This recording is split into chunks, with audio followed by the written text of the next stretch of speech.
Hello મિત્રો, આજના વિડીયોમાં આપણે ધોરણ 6 સામાજિક વિજ્ઞાનમાં નવી જે બુક આવી છે 2026ની એમાં પહેલો પાઠ પ્રકરણ 1 એ જોવાના છીએ. તો સ્ટાર્ટ કરીએ આપણે. પહેલો પાઠ છે પૃથ્વી પર સ્થાનોની સ્થિતિ. તો આના વિશે આપણે જોઈએ તો પૃથ્વી પર સ્થાનોની સ્થિતિ ખજાનાની શોધ માટેની માર્ગદર્શિકા એવું કહી શકાય. તો અહીંયા આજે આર્યભટ્ટે એક વાત કહેલી છે કે પૃથ્વીનો ગોળો અંતરિક્ષમાં રહેલો છે, જે જળ, ભૂમિ, અગ્નિ અને વાયુથી બનેલો છે અને તે ગોળાકાર છે. તે સમગ્ર ભૂચર અને જળચર જીવોથી ઘેરાયેલો છે. તો આપણને અહીંયા ખબર હોવી જોઈએ કે ભાઈ ભૂચર એટલે જે જમીન ઉપર વસે છે એ બધા પ્રાણીઓની વાત છે, જીવોની વાત છે. હવે જળચર જીવો એટલે કે જે પાણીમાં રહે છે એ જીવોની વાત છે. તો આર્યભટ્ટે લગભગ 500 CEમાં આ વાત કરેલી હતી કે પૃથ્વીનો ગોળો અંતરિક્ષમાં રહેલો છે, જે જળ, ભૂમિ, અગ્નિ અને વાયુથી બનેલો છે અને ગોળાકાર છે. તો આ રીતની વાત એમને કહેલી છે. આગળ વધીએ તો અહીંયા મિત્રો એક નકશો આપ્યો છે બુકમાં, બરાબર છે. તો હવે એ નકશો શું છે એના વિશે માહિતી આપી છે. એ માહિતી આપણે જોતાં જોતાં નકશાને પણ જોતા જઈશું. આ નકશો 1592માં ડચ નકશાકાર પેટ્રિસ પ્લાન્સિયસ દ્વારા બનાવવામાં આવ્યો હતો, જેની મુખ્ય વિશેષતાઓ: 2 ગોળાર્ધ. આ નકશામાં પૃથ્વીને 2 ભાગમાં પૂર્વ અને પશ્ચિમ ગોળાર્ધ દર્શાવવામાં આવી છે. તો જોઈ શકાય છે આ પશ્ચિમ પૂર્વ એમ 2 ગોળામાં જુઓ અલગ અલગ વહેંચવામાં આવ્યું છે, જે અહીંયા આપણને જોવામાં આવી રહ્યું છે, જે અહીંયા વાત કરી છે. ભૌગોલિક વિગતોની વાત કરીએ. તે સમયના દરિયાઈ પ્રવાસોના આધારે આ નકશો ખૂબ જ સચોટ માનવામાં આવતો હતો. તેમાં એશિયા, આફ્રિકા અને અમેરિકાના કિનારાઓ જોઈ શકાય છે. તો આમાં એશિયા, અમેરિકા ને શું કહેવાય, આફ્રિકા, આ બધું જ અહીંયા દર્શાવેલું છે. અહીંયા તમે અલગ અલગ એને જોઈ શકો છો, બરાબર. હવે આગળ વિગત જોઈએ. કલાત્મક ચિત્રો. નકશાની કિનારીઓ પર યુરોપ, એશિયા, આફ્રિકા અને અમેરિકાની સંસ્કૃતિ અને પ્રાણીઓના સુંદર ચિત્રો દોરેલા છે. તો અહીંયા જુઓ, આપણે જોઈ શકીએ છીએ કે અહીંયા જો આ પ્રાણીઓ, સુંદર ચિત્રો આ રીતના આજુબાજુમાં જોવા મળે છે. તો એની વાત કરી છે કે એશિયા, આફ્રિકા, અમેરિકા, યુરોપ ને સંસ્કૃતિ અને પ્રાણીઓની સુંદર ચિત્રો દોરેલા છે, જે આપણે અહીં જોઈ શકાય છે આ કિનારી પર, અહીંયા આ બધે, બરાબર. હવે આગળ જોઈ ખગોળશાસ્ત્ર. નકશાની વચ્ચેના ભાગમાં ઉપર અને નીચે આકાશના તારામંડળો પણ દર્શાવવામાં આવ્યા છે. જુઓ, આની વાત કરે છે. આ જે દેખાય છે ને, આ અને એક આ છે, આ બંને શું બતાવે છે? તારામંડળો બતાવે છે. એટલે આપણે નક્ષત્રો જે કહીએ છીએ ને, એ આ નકશામાં એ વખતે દર્શાવવામાં આવ્યા છે. જુઓ, અહીં જોઈ શકાય છે. તો એની વાત કરી છે.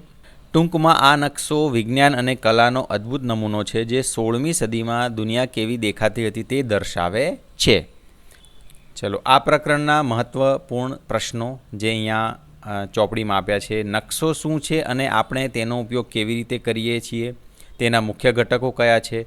નિર્દેશાંકો શું છે? પૃથ્વી પરના કોઈપણ સ્થાનના ચિહ્નિત કરવા માટે અક્ષાંશ અને રેખાંશનો ઉપયોગ ને કેવી રીતે કરી શકાય એ પ્રશ્ન છે. સ્થાનિક સમય અને પ્રમાણભૂત સમય રેખાંશ સાથે કેવી રીતે સંબંધિત છે એ પણ અહીંયા જોશું. આ બધા પ્રશ્નો બુકમાં આપેલા છે. હવે પહેલાં જે પ્રશ્નનો જવાબ અહીંયા જે છે એ જોઈએ આપણે. નકશો શું છે અને આપણે તેનો ઉપયોગ કેવી રીતે કરીએ છીએ? તેના મુખ્ય ઘટકો કયા છે? તો નકશો શું છે? તો નકશો એ પૃથ્વીની સપાટી અથવા તેના કોઈ ભાગનું કાગળ કે સપાટ વસ્તુ પર દોરેલું ચિત્ર છે.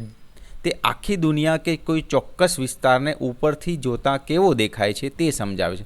મતલબ કે નકશો આપણે શું કહી શકાય કે શું કીધું છે? કાગળ કે સપાટ વસ્તુ પર દોરેલું ચિત્ર. એટલે ઉપરથી તમે જોશો ને નકશાને, તમારું ઘર કેવું દેખાય, અથવા તો તમારો ઘરનો અથવા ગામનો વિસ્તાર કેવો દેખાય, તો કાગળ ઉપર જે વસ્તુ દોરેલી હોય ને એવું ચિત્ર દેખાય. તો એની વાત કરી છે. તે આને નકશો કહેવાય. તે આખી દુનિયા કે કોઈ ચોક્કસ વિસ્તારની ઉપરથી જોતાં કેવો દેખાય છે તે સમજાવે છે, જેની આપણે વાત કરી કે તમે ઉપરની સાઈડથી જોતાં અહીંયા ઘરની જગ્યા છે, ઘર ઉપર વ્હાઇટ કલર કરેલો, તે ઉપર છાપરું તમને વ્હાઇટ દેખાશે. તો આ રીતની ઉપરથી બે ઘર વચ્ચે જગ્યા છે તો ત્યાં કંઈ નહીં દેખાય. તો એ રીતનું જે દેખાય છે એને અહીંયા વાત કરી છે. હવે છે ઉપયોગ. આપણે નકશાનો ઉપયોગ રસ્તો શોધવા માટે, કોઈ અજાણ્યા સ્થળની માહિતી મેળવવા માટે અને પૃથ્વી પરના અલગ અલગ દેશો કે રાજ્યોની સરહદો સમજવા માટે કરીએ છીએ. જેમ કે આપણે નકશાનો ઉપયોગ કેમ કરી શકીએ કે અજાણ્યા સ્થળ, તમે ક્યાંય જંગલમાં ગુમ થઈ ગયા કે ક્યાંક સમુદ્રમાં વચ્ચે ફસાઈ ગયા, તો ત્યાં તમે હોકા યંત્રોનો યુઝ કરો છો કે એ રીતના યુઝ કરો છો, એમાં પણ તમને નકશો મદદરૂપ થાય છે.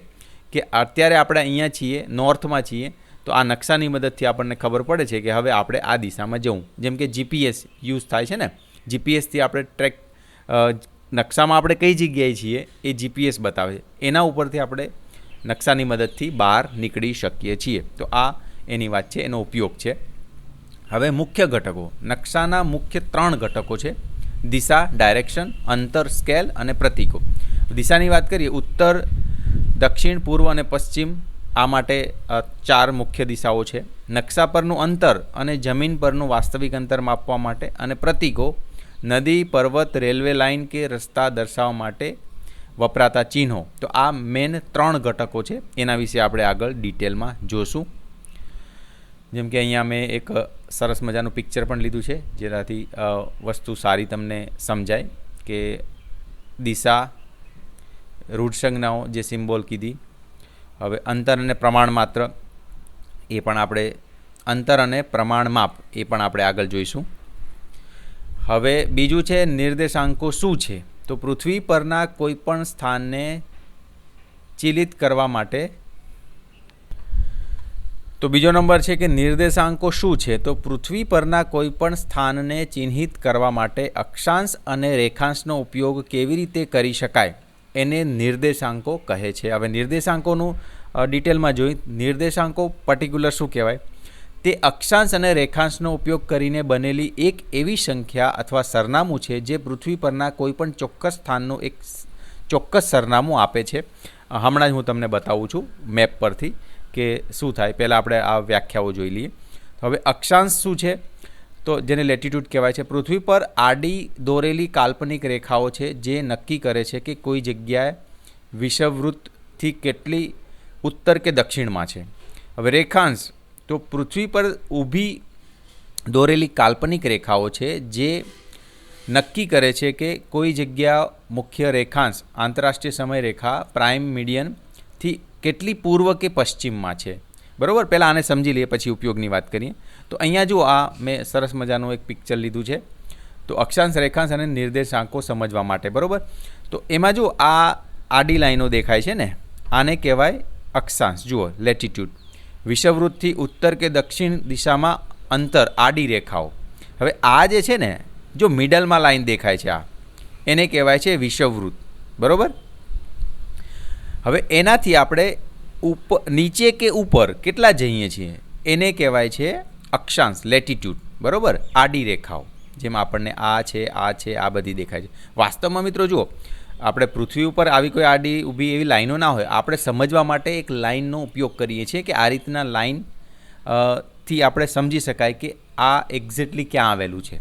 બરાબર, હવે એવી જ રીતના રેખાંશ, જેને લોંગિટ્યૂડ કહેવાય છે, તો એ ઊભી રેખાઓ છે જે તમને આ દેખાય છે. તો આ મેન રેખા જે છે, બરાબર, એ રેખાથી આપણે આમ પશ્ચિમમાં કે પૂર્વમાં કેટલા બાજુમાં છીએ, તો એ બતાવે છે આપણને રેખાંશ. બરાબર, અને આ રેખાથી વિષુવવૃત્તથી ઉપર નીચે એ બતાવે અક્ષાંશ. અને આ બંનેનો સમન્વય થઈને આપણે નિર્દેશાંકો પ્રાપ્ત કરી શકીએ. મતલબ કે કોઓર્ડિનેટ્સ જેને કહેવાય છે. જેમાં અહીંયા જો એક ઉદાહરણ તરીકે લખ્યું છે કે 23.03 નોર્થ ડિગ્રી અને 72.58 ડિગ્રી ઈસ્ટ. તમે ગૂગલ મેપમાં કોઈ લોકેશન, તમારા ઘરનું કે કોઈ બી લોકેશન જુઓ ને મિત્રો, તો એની અંદર જુઓ, ડિટેલમાં જોજો, ત્યાં તમને આવા નિર્દેશાંકો નોર્થ ઈસ્ટ, આવા 2 પોઈન્ટ, 2 નંબરો આપેલા હશે જે તમને તમારા ઘરનું કે કોઈ બી તમે લોકેશન જુઓ છો એ એક્ઝેક્ટ કોઓર્ડિનેટ બતાવે છે કે આ વિષુવવૃત્તથી, તો આ વિષુવવૃત્તથી કેટલું નોર્થમાં છે કે સાઉથમાં છે, અને આ જે મેન લાઇન છે નોર્થથી સાઉથ પોલ, એનાથી એ ઈસ્ટમાં કે વેસ્ટમાં કેટલું છે એ બતાવે છે, જેને કોઓર્ડિનેટ્સ નિર્દેશાંકો કહે છે. તો આ ત્રણેય વસ્તુ આપણે અક્ષાંશ, રેખાંશ અને નિર્દેશાંકો સમજ્યા. હવે અહીંયા વાત કરીએ એનો ઉપયોગ. જ્યારે આ આડી અને ઊભી રેખાઓ એકબીજાને જ્યાં છેદે છે, ક્રોસ કરે છે, તે બિંદુ તે સ્થળનું ચોક્કસ સ્થાન દર્શાવે છે. જેમ કે જીપીએસ આ પદ્ધતિ પર જ કામ કરે છે. જેમ કે મેં વાત કરી ને કે આ જગ્યાની મેં વાત કરી, તો આ જગ્યા શું છે 23.03 નોર્થ અને 72.58 ઈસ્ટ. તો આ એ બતાવે છે કે કેટલા તમે આ જગ્યાએથી અહીંયા છો હાલ, જેના ઉપર જીપીએસ કામ કરે છે. ગૂગલ મેપમાં તમે જેમ કે ગમે ત્યાં જવા માટે મેપ ઓન કરો છો, લોકેશન નાખીને ડાયરેક્શન કરો છો, ત્યાં તમારી જોડે જોડે એક ટપકું ચાલતું હોય છે. તો એ જે છે ને એને કોઓર્ડિનેટ્સ કહેવાય કે નિર્દેશાંક કહેવાય, કે જે તમારી જોડે જોડે એ લોકેશન બતાવીને ચાલે છે. તો એને જીપીએસ સિસ્ટમ કહે છે, જે આના ઉપર કામ કરે છે. હવે આગળ વધીએ. કલ્પના કરો કે તમે પ્રથમ વખત કોઈ શહેરની મુલાકાત લઈ રહ્યા છો. તે શહેરમાં તમે જે સ્થળોની મુલાકાત લેવા માંગો છો તે તમે કેવી રીતે શોધી શકશો? તમે મદદ માટે સ્થાનિક વ્યક્તિને પૂછી શકો છો અથવા શહેરનો નકશો જોઈ શકો છો. તમે અગાઉના ધોરણમાં નકશા વિશે કેટલી બાબતો શીખી હતી. હવે આપણે આ પ્રકરણમાં તેનો વિગતવાર અભ્યાસ કરીશું. હવે એના માટે આપણે મતલબ કે અહીં વાત શું કરી છે કે કોઈ શહેરમાં કોઈ સ્થળની મુલાકાત લેવી હશે તો તમે એ વસ્તુ કઈ રીતના શોધશો. તો એના માટે અહીંયા એક રમત આપી છે. ચાલો એક રમત રમીએ. નીચે આપેલા નાના શહેરના નકશાનું અવલોકન કરો. આકૃતિ 1.1 અહીંયા આપી છે, આપણે હમણાં જોઈએ છીએ. કલ્પના કરો કે તમે રેલવે સ્ટેશન પર રેલગાડીમાંથી હમણાં જ ઉતર્યા છો અને નકશા પર ચિહ્નિત બેંકમાં જવા માગો છો. તમે કયા માર્ગથી જશો? શું વાત કરી છે? જો રેલવે સ્ટેશન ઉપર ઉતર્યા રેલગાડીમાંથી અને બેંકમાં જવા માગો છો, તો અહીંયા જુઓ આ રહ્યું રેલવે સ્ટેશન. અહીંથી તમે ઉતર્યા, ચલો અહીંયા ઉતર્યા, બરાબર. હવે અહીંથી તમારે જવાનું છે બેંકમાં. આ રહી બેંક. તો કઈ રીતના જઈ શકાય? જો અહીંયા વાત કરી છે ને, બેંકમાં જવા માગો છો તો બેંકમાં જુઓ રેલવે સ્ટેશનથી તમે એક તો આ રોડ જે છે અહીંથી અહીંયા થઈને આ એક રોડે જઈ શકો. પછી બીજો રોડ કયો છે? એક અહીંથી તમે આ થઈને આ રોડ પરથી પણ જઈ શકો. તો નેક્સ્ટ જોઈએ, તમે કયા માર્ગથી જશો? તો એ તો આપણે જોયું કે આપણે બે અલગ અલગ માર્ગથી જઈ શકીએ. એક તો આ માર્ગ છે, આ રહ્યો બેંકમાં, અને બીજો અહીંયાથી લઈને આ રીતના બીજો. આ બે માર્ગથી જઈ શકાય છે. હવે શું આગળ કીધું છે? શું અન્ય કોઈ સંભવિત માર્ગો છે? તો એ તો આપણે વાત કરીને કે અહીંયા એક આ માર્ગ છે અને એક અહીંયાથી આ માર્ગ છે. હવે જુઓ મિત્રો, અહીંયા તમને થાય કે અહીંયા માર્ગ છે ને આ વચ્ચે તો હોસ્પિટલ બતાવી, અહીંથી અહીં કેમ જવાય? મિત્રો આ તો ખાલી બતાવવાની વાત છે કે હોસ્પિટલ એક્ઝેક્ટ રોડની વચ્ચોવચ્ચ થોડી હોય. જેમ કે અહીંયા નગર પંચાયત બતાવી છે તો એ પણ એક્ઝેક્ટ રોડની વચ્ચોવચ્ચ નહીં હોય ને, એ થોડી રોડની સાઈડમાં હશે. પણ અહીંયા બતાવ્યું છે મેપમાં એ વચ્ચે બતાવ્યું છે. એમ તો તમે કોઈ લોકેશન જોતા હશો મેપમાં તો એ પણ ક્યારેક રોડની વચ્ચે બતાવતું હશે, પણ વાસ્તવમાં ના હોય. એ ખાલી બતાવવાની એક રીત છે. એટલા માટે જો એક તો આ રોડથી જઈ શકાય બેંકમાં અને એક આ રોડથી જઈ શકાય. તો બે અલગ અલગ રોડ આપણને અહીંયા દેખાય છે. ને એક રોડ અહીંયા પણ કહી શકાય કે અહીંથી અહીંયા પણ આમ થઈને પણ જઈ શકાય. તો આટલા માર્ગો આપણને દેખાય છે. શું તમે આ જ નકશામાં જાહેર ઉદ્યાન, શાળા અને સંગ્રહાલય પણ જોઈ શકો છો? જાહેર ઉદ્યાન, શાળા અને સંગ્રહાલય, ચલો જોઈએ. તો આ રહ્યું જુઓ જાહેર ઉદ્યાન એટલે કે જે બગીચો કહેવાય. હવે સંગ્રહાલય, આ રહ્યું સંગ્રહાલય. અને બીજી વાત કરી છે શાળા, આ રહી શાળા. તો શાળા, સંગ્રહાલય અને જાહેર ઉદ્યાન આ ત્રણેય વસ્તુ આપણે જોઈ શકીએ છીએ. હવે આગળ શું છે? જો તમારે બેંકથી બજારમાં જવું હોય તો તમે કયો માર્ગ પસંદ કરશો? બેંકથી બજાર મિત્રો, તો આ રહી બેંક, ત્યાંથી બજારમાં જવું હોય આ રહ્યું બજાર માર્કેટ. તો અહીંથી આપણે આ રસ્તો પસંદ કરીશું, અહીંથી આ. હવે આખી બજાર છે જેમાં તમે અહીંયા ખરીદવું છે ફ્રૂટ શાકભાજી તો અહીંથી, બીજું ખરીદવું તો અહીંથી. આ ત્રણ રસ્તા આપેલા છે. તો બેંકથી બજાર આ રસ્તાથી જવાશે. ચલો હવે શું કીધું છે? આવા સંજોગોમાં જ નકશાનો ઉપયોગ આવે છે. જુઓ એટલે એવું કીધું છે કે આવી બધી વસ્તુ અહીંથી તમારે અહીં જવું છે, એક જગ્યાએથી બીજી જગ્યાએ જવું છે, તો આ કેસમાં જ નકશો તમને કામ આવે છે, ઉપયોગ થાય છે. તો એ વસ્તુ અહીંયા સમજવામાં આપણને હેલ્પ થાય છે. આગળ વધીએ. નકશો એ ખજાનાની શોધ માટેની માર્ગદર્શિકા જેવો છે. તે તમને બતાવે છે કે કયું સ્થળ ક્યાં આવેલું છે અને ત્યાં કેવી રીતે પહોંચી શકાય. નકશાના ઉપરના જમણા ખૂણે આપેલા 4 તીરો પર ધ્યાન આપો. આપણે આગળ જોઈશું કે તેઓ કઈ રીતે ચોક્કસ દિશાઓનો નિર્દેશ કરે છે અને નકશાને સમજવામાં વધુ મદદરૂપ થાય છે. તો અહીંયા આની વાત કરી છે મિત્રો કે આ જે નિશાન દેખાય છે ને એ જુઓ, આ નોર્થ, ઉત્તર, દક્ષિણ, આ પૂર્વ અને પશ્ચિમ. તો એ 4 તીરોની વાત કરી છે જેનામાં આગળ આપણે વધારે સ્ટડી કરીશું. ચલો હવે અહીંયા આ જ વસ્તુમાં કંઈક શોધવાનું કીધું છે. ચાલો શોધીએ. પાના નંબર 8 પર આપેલા આકૃતિ 1.1ના નકશામાં, એટલે કે આ નકશાની વાત કરી છે. તો અહીંયા પહેલા પ્રશ્નમાં કીધું છે હોસ્પિટલને ચિહ્નિત કરો. તો અહીંયા જોઈ શકાય છે હોસ્પિટલ ક્યાં છે, આ રહી. તો આપણે આ હોસ્પિટલને અહીંયા માર્ક કર્યું છે, આ રહી હોસ્પિટલ એમ. તો અહીંયા આગળ બીજો પ્રશ્ન છે કે વાદળી રંગના વિસ્તારો શું દર્શાવે છે. તો અહીંયા જોઈ શકાય છે આ વાદળી રંગ છે નદી છે, આ મતલબ કે તળાવ છે. તો મતલબ શું કહેવાય કે નદી અથવા તો તળાવ દર્શાવે છે. તો જોઈ અહીંયા જેમ કે જવાબ લખી શકાય કે તળાવ અને નદી દર્શાવે છે. બરાબર. હવે ત્રીજો પ્રશ્ન છે શાળા, નગર પંચાયત કે જાહેર ઉદ્યાનમાંથી રેલવે સ્ટેશનથી કયું સ્થળ સૌથી દૂર આવેલું છે. શાળા, નગર પંચાયત અને જાહેર ઉદ્યાન, આ ત્રણમાં સ્ટેશનથી, રેલવે સ્ટેશનથી આ ત્રણમાંથી કયું દૂર છે એવું પૂછેલું. તો જોઈએ આપણે ત્રણમાંથી શું દૂર છે. તો અહીં જોઈ શકાય છે કે રેલવે સ્ટેશનથી શાળા એ તો નજીક જ છે, પછી નગર પંચાયત એ પણ સ્કૂલથી, શાળાથી દૂર છે પણ જાહેર ઉદ્યાનથી નજીક છે. મતલબ કે કહી શકાય રેલવે સ્ટેશનથી જાહેર ઉદ્યાન સૌથી દૂર છે, જે આપણે લખ્યું છે અહીંયા જવાબમાં કે રેલવે સ્ટેશનથી જાહેર ઉદ્યાન સૌથી દૂર છે.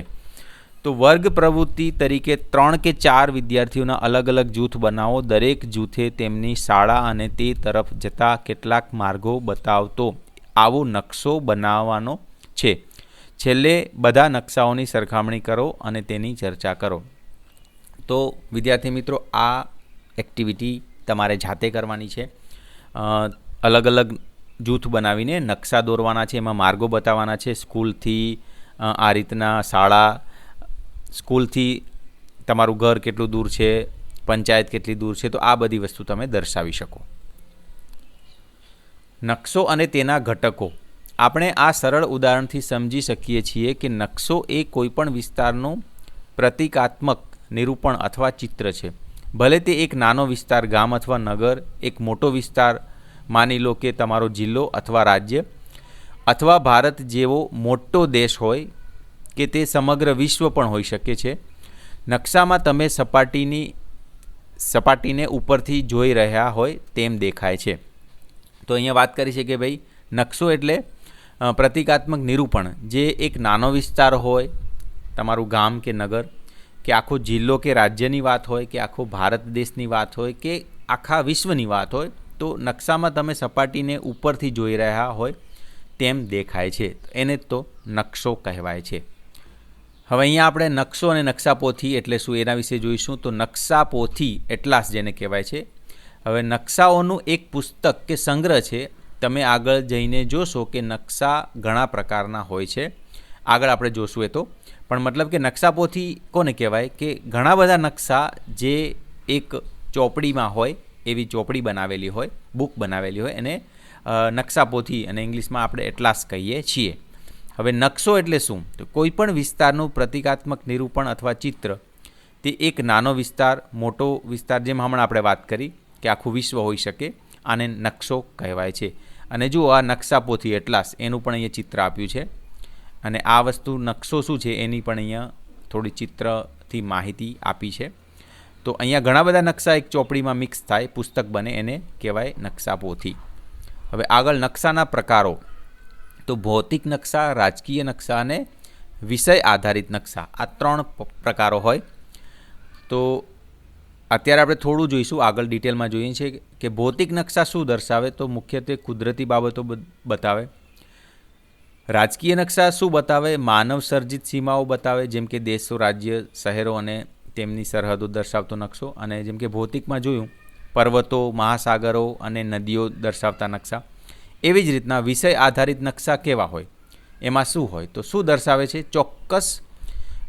કોઈ ચોક્કસ પ્રકારની માહિતી દર્શાવે છે. અને ઉદાહરણ વરસાદનું વિતરણ, જંગલો, ઔદ્યોગિક વિસ્તારો દર્શાવતા નકશા, આ બધા એમાં આવે. હવે એના વિશે ડિટેલમાં આપણે જોઈએ તો ભૌતિક નકશા ફિઝિકલ મેપ જે મુખ્યત્વે કુદરતી બાબતો જેવી કે પર્વતો, મહાસાગરો, નદીઓને દર્શાવે છે. ઉદાહરણ તરીકે પાઠ્યપુસ્તકમાં આકૃતિ 5.2, તો આપણે એનું અહીંયા ચિત્ર આકૃતિ 5.2નું લઈ લીધું છે. ભારતીય ઉપખંડોનો ભૌતિક નકશો, જેમાં તેની કેટલીક નદીઓ છે. તો અહીંયા નદીઓ બતાવી છે. પછી જુઓ મિત્રો, હિમાલય બતાવ્યું છે, હિન્દુ કુશ એનો વિસ્તાર બતાવ્યો છે. તો આ બધી માહિતી જે તમને જોવા મળે છે જેવા નકશામાં, એને ભૌતિક નકશા કહેવાય છે, જેમાં કુદરતી બાબતો, પર્વતો, મહાસાગર, નદીઓ આના વિશેની માહિતી હોય જે અહીંયા જોઈ શકાય છે. આગળ રાજકીય નકશા, પોલિટિકલ મેપ્સ જેને કહેવાય, દેશો અથવા રાજ્યો, સરહદો, શહેરો વગેરે દર્શાવે છે. ઉદાહરણ તરીકે બધા રાજ્યો, કેન્દ્ર શાસિત પ્રદેશો અને તેમનું પાટનગર દર્શાવતો ભારતનો એક નકશો જે અહીંયા આપણે આપ્યો છે, ઇન્ડિયન પોલિટિકલ મેપ, રાજકીય નકશો જેને કહેવાય. તો રાજકીય નકશામાં મુખ્યત્વે મિત્રો શું હોય તો એમાં જ્યાંથી રાજ્ય અલગ પડતું હોય એની સીમા હોય, દેશ અલગ પડતો હોય, જેમ કે અહીંયા દેશ અલગ પડે છે ભારત, આ ઉપર નેપાળ અને ઉપર ચીન, આ બાજુ પાકિસ્તાન. તો એ સરહદો બતાવેલી હોય, વિસ્તારો બતાવેલા હોય, એને કહેવામાં આવે છે રાજકીય નકશા. જેમ કે અહીંયા કર્ણાટક, આંધ્રપ્રદેશ, ગુજરાત, મધ્યપ્રદેશ, જયપુર, રાજસ્થાન, આ બધા અલગ અલગ વિસ્તારો બતાવે છે ને, તો આ પોલિટિકલ મેપમાં હોય, એટલે કે રાજકીય નકશામાં હોય. હવે વિષય આધારિત નકશા જે ચોક્કસ પ્રકારની માહિતી પ્રદાન કરે છે. ઉદાહરણ તરીકે પાઠ્યપુસ્તકમાં આકૃતિ 6.3 અને 8.1. હવે 6.3 આ આકૃતિ આપણે જોઈ શકાય છે, જેમાં વિષય આધારિત એટલે કે ચોક્કસ પ્રકારની માહિતી, જેમ કે અહીંયા તમને ઐતિહાસિક બધી માહિતી, ઝેલમ નદી, આ તો બધું છે જ, પણ અહીંયા જુઓ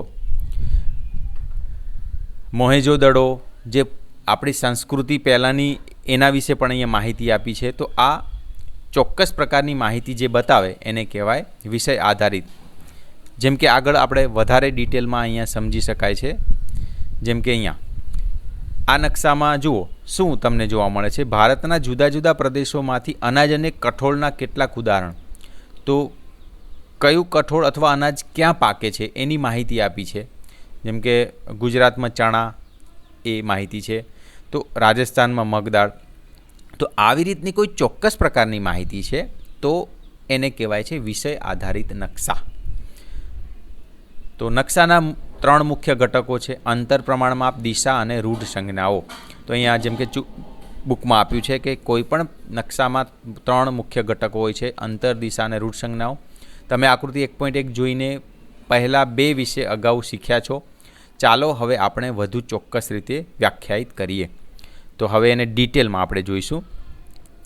શું તમને ક્યારે આશ્ચર્ય થયું છે કે એક વિશાળ વિસ્તારના કાગળના નાના ટુકડા પર કેવી રીતે રજૂ કરી શકાય? મતલબ કે એક વિશાળ વિસ્તાર છે એને કાગળના નાના ટુકડા ઉપર કઈ રીતના રજૂઆત કરી શકાય, તે નકશાના પ્રમાણમાપ સ્કેલની મદદથી કરવામાં આવે છે. ચાલો આપણે એક નાના શહેરના નકશા તરફ પાછા ફરીએ. અહીંયા પ્રમાણમાપ શું છે એ મિત્રો હમણાં જ હું તમને એક ઉદાહરણમાં ચિત્રથી સમજાવું છું. અહીંયા જે વાત છે એ પહેલાં આપણે જોઈ લઈએ. આપણે એક નાના શહેરના નકશા તરફ પાછા ફરીએ. ચિત્ર 1.1. જેમ કે અહીં છપાયેલા નકશો જુઓ, તેની પ્રત્યેક સેન્ટીમીટર સપાટી પર એક ચોક્કસ અંતરનું પ્રતિનિધિત્વ કરે છે. ધારો કે તે 500 મીટર છે, તો આપણે કહીશું કે તેનું પ્રમાણમાપ 1 સેન્ટીમીટર બરાબર 500 મીટર છે. તો અહીંયા આની વાત કરી છે કે નકશામાં તમે ભૂટપટ્ટીથી માપો એ 1 સેમી હોય, જે નકશામાં વાસ્તવમાં એ લોકેશન જ્યાં ખરેખર વસ્તુ છે ત્યાં તમે જઈને માપો તો એ કેટલું હોય, 500 મીટર હોય. તો 1 સેમી બરાબર 500 મીટર. તો આને કહેવાય છે પ્રમાણમાપ. ચિત્ર 1.1માં આપણે સમજીએ. જુઓ કે આ ચિત્ર છે 1.1, એની અંદર એમ કીધું 1 સેમી બરાબર 500 મીટર. તો મતલબ કે સમજો કે અહીંયા ફૂટપટ્ટીથી માપતા આ જગ્યાએથી અહીંયા 1 સેમી થાય છે. તો 1 સેમી મતલબ કે આ વાસ્તવિક જમીન ઉપર કેટલું હશે, 500 મીટર હશે, એવું કહેવા માગે છે. તો મતલબ કે આ જગ્યાએથી આ જગ્યાએ તમને ફૂટપટ્ટીથી માપો છો તો 6 સેમી બતાવે છે. રેલવે સ્ટેશનથી હોસ્પિટલ 6 સેમી બતાવે છે. તો 6 સેમી, જેમ કે અહીંયા 500 મીટર 1 સેમી બરાબર લેવાનું છે, તો 6 પંચાને 30 એટલે 3000 મીટર થશે, મતલબ કે 3 કિલોમીટર થશે. તો રેલવે સ્ટેશનથી હોસ્પિટલ 3 કિલોમીટર દૂર હશે એમ આપણે કહી શકાય. તો આ એક્ઝામ્પલથી આપણે સમજી શકીએ છીએ કે પ્રમાણમાપ કઈ રીતના લેવામાં આવે છે. તો આગળ જોઈએ પાછું. હવે આ પાઠ્યપુસ્તકના પ્રકરણ 5ના ચિત્ર 5.2માં ભારતનો નકશો જુઓ. આ પ્રમાણમાપને નીચે ડાબી બાજુના ખૂણામાં એક માપપટ્ટી દ્વારા દર્શાવેલ છે, જેની લંબાઈની ઉપર 500 અને કિનારા પર કિલોમીટર લખેલ છે, જેનો સીધો અર્થ એ છે કે જે માપપટ્ટી મુદ્રિત નકશામાં 2.5 સેમીનું માપ લે છે તે સપાટી પરના 500 કિલોમીટરને દર્શાવે છે, જેથી નકશા પર ચિહ્નિત થયેલ કોઈપણ બે બિંદુ વચ્ચેનું વાસ્તવિક અંતર નકશા દ્વારા ઉપયોગમાં લેવાતા પ્રમાણમાપ પર આધારિત હોય છે. તો આ કોની વાત કરે છે આપણે જોઈએ. તો અહીંયા કીધું છે કે જેની લંબાઈની ઉપર 500 અને કિનારા પર કિલોમીટર લખેલું છે. જો આ 500 કિલોમીટર અને મુદ્રિત નકશામાં 2.5 સેમીનું માપ લે છે. તો 2.5 સેમી બરાબર 500 કિલોમીટર, મતલબ કે સમજો કે અહીંયાથી અહીંયા આ કાવેરી નદી લખ્યું છે અને કૃષ્ણા નદી લખ્યું છે, ત્યાં સુધી સપોઝ કે 2.5 સેમીનું માપ છે. તો એ ફૂટપટ્ટીનું 2.5 સેમી વાસ્તવમાં જમીન ઉપર કેટલું હશે? 500 કિલોમીટર હશે. તો આ વાત છે કે પ્રમાણમાપ આ રીતના દર્શાવવામાં આવે છે, અને આ પ્રમાણમાપના કારણે જ તમે નકશામાં ચોક્કસ એક અંતર બતાવી શકો છો. બાકી બધી જ વિગતો નકશામાં દર્શાવવી બહુ જ મુશ્કેલ થઈ જાય. તો આ એક પ્રમાણમાપ એક વસ્તુ છે જેનાથી તમે ઇઝીલી બતાવી શકો છો. હવે ચાલો શોધીએ. શાળાના રમતના મેદાનનો કોઈ પણ એક સાદો નકશો બનાવો. ધારો કે તે 40 મીટર લાંબો અને 30 મીટર પહોળો લંબચોરસ વિસ્તાર છે. તેને માપપટ્ટીની મદદથી 1 સેમી 10 મીટર પ્રમાણમાપ મુજબ ચોકસાઈ સાથે દોરો. હવે આ લંબચોરસ વિસ્તારના કર્ણને માપો. તમારા દ્વારા લીધેલું માપ કેટલા સેન્ટીમીટર છે? સ્કેલની મદદથી રમતના મેદાનની કર્ણની વાસ્તવિક લંબાઈના મીટરમાં ગણતરી કરો. તો શું કીધું છે? શાળાના રમતના મેદાનનો કોઈ પણ એક સાદો નકશો બનાવો. ધારો કે તે 40 મીટર લાંબો અને 30 મીટર પહોળો વિસ્તાર છે, અને અહીંયા પ્રમાણમાપ 1 સેમી બરાબર 10 લેવાનું છે. જુઓ, તો આ રીતના વાત છે કે આવો એક આપણે ચોરસ નકશો દોરવાનો છે, જે લંબાઈ હોય 40 મીટર અને પહોળાઈ હોય 30 મીટર. હવે અહીંયા આપણે પ્રમાણમાપ જો આપ્યું છે 1 સેમી બરાબર 10 મીટર, તો આ 40 મીટર એટલે 4 સેમી થશે, અને આ 30 સેન્ટીમીટર પહોળાઈ એ 3 સેમી થશે. બરાબર, દોરી દીધો. હવે શું કીધું હતું? હવે આ લંબચોરસ વિસ્તારના કર્ણને માપો. કર્ણ હવે કોને કહેવાય મિત્રો? જુઓ, તો આ લંબચોરસમાં આ ભાગ દેખાય છે ને અહીંથી આ 300, એને કર્ણ કહેવાય છે. બરાબર મિત્રો, તો આ યાદ રાખવાનું. આ જે ક્રોસમાં જે બે બિંદુને જોડે ને એને કર્ણ કહેવાય. હવે એ કઈ રીતના માપવામાં આવે છે? જે તમે ફૂટપટ્ટીથી માપશો તો 5 સેમી મપાશે. અહીંયા કીધું ને ફૂટપટ્ટીથી તમે માપો, તો આ કેટલું હશે? 5 સેમી. હવે જમીન ઉપર કેટલું હશે? આપણે ફૂટપટ્ટીથી માપતા 5 સેમી મળ્યું, પણ વાસ્તવિક જમીનમાં કેટલું હશે? જમીન પર કેટલું હશે? તો એની ગણતરી પણ અહીંયા બતાવી છે. વાસ્તવિક ગણતરી 5 સેમી ગુણ્યા 10 મીટર, કારણ કે 1 સેમી બરાબર 10 મીટર પ્રમાણમાપ લીધેલું છે. તો 5 ગુણ્યા 10 એટલે 50 મીટર થશે. એટલે આ કર્ણ અહીંયાથી લઈને અહીંયા કેટલી લંબાઈ થશે? 50 મીટર. એટલે કે મેદાનના કર્ણની વાસ્તવિક લંબાઈ 50 મીટર છે. ચાલો શોધીએ. એનો સંપૂર્ણ જવાબ અહીંયા આપ્યો છે. હવે આગળ વધીએ. ચાલો આપણે એક નાના શહેરના નકશા આકૃતિ 1.1ની ઉપર જમણી બાજુએ આવેલા 4 તીરો પર પાછા ફરીએ. આની વાત કરી છે. આ 4 તીરોના એને ડિટેલમાં જોઈએ. હવે આ 4 દિશાઓ ડાયરેક્શન્સ સૂચવે છે. ટોચ પર ઉત્તર અને ઘડિયાળના કાંટાની દિશામાં ફરતે પૂર્વ, દક્ષિણ તથા પશ્ચિમ, તેને 4 મુખ્ય દિશાઓ અથવા મુખ્ય બિંદુઓ પણ કહેવામાં આવે છે. જેમ કે અહીંયા આ જે છે ને, નોર્થ એટલે ઉત્તર, આ પૂર્વ, દક્ષિણ અને પશ્ચિમ, આ રીતની વાત કરી છે. આ ઉપરાંત મધ્યવર્તી દિશાઓ ઉત્તર પૂર્વ એની, દક્ષિણ પૂર્વ એટલે સાઉથ ઇસ્ટ, દક્ષિણ પશ્ચિમ સાઉથ વેસ્ટ અને ઉત્તર પશ્ચિમ નોર્થ વેસ્ટ, નો પણ ઉપયોગ કરાય. મોટાભાગના નકશાઓમાં એન અક્ષરથી ચિહ્નિત તીર હોય છે જે ઉત્તર દિશાનો નિર્દેશ કરે છે. તો અહીંયા જુઓ, આગળ આપણે જોઈએ. હવે આગળ આપણે જોઈએ એની માહિતી સંપૂર્ણ. આ તો જોયું આપણે નોર્થ, પછી ઈસ્ટ, સાઉથ અને વેસ્ટ.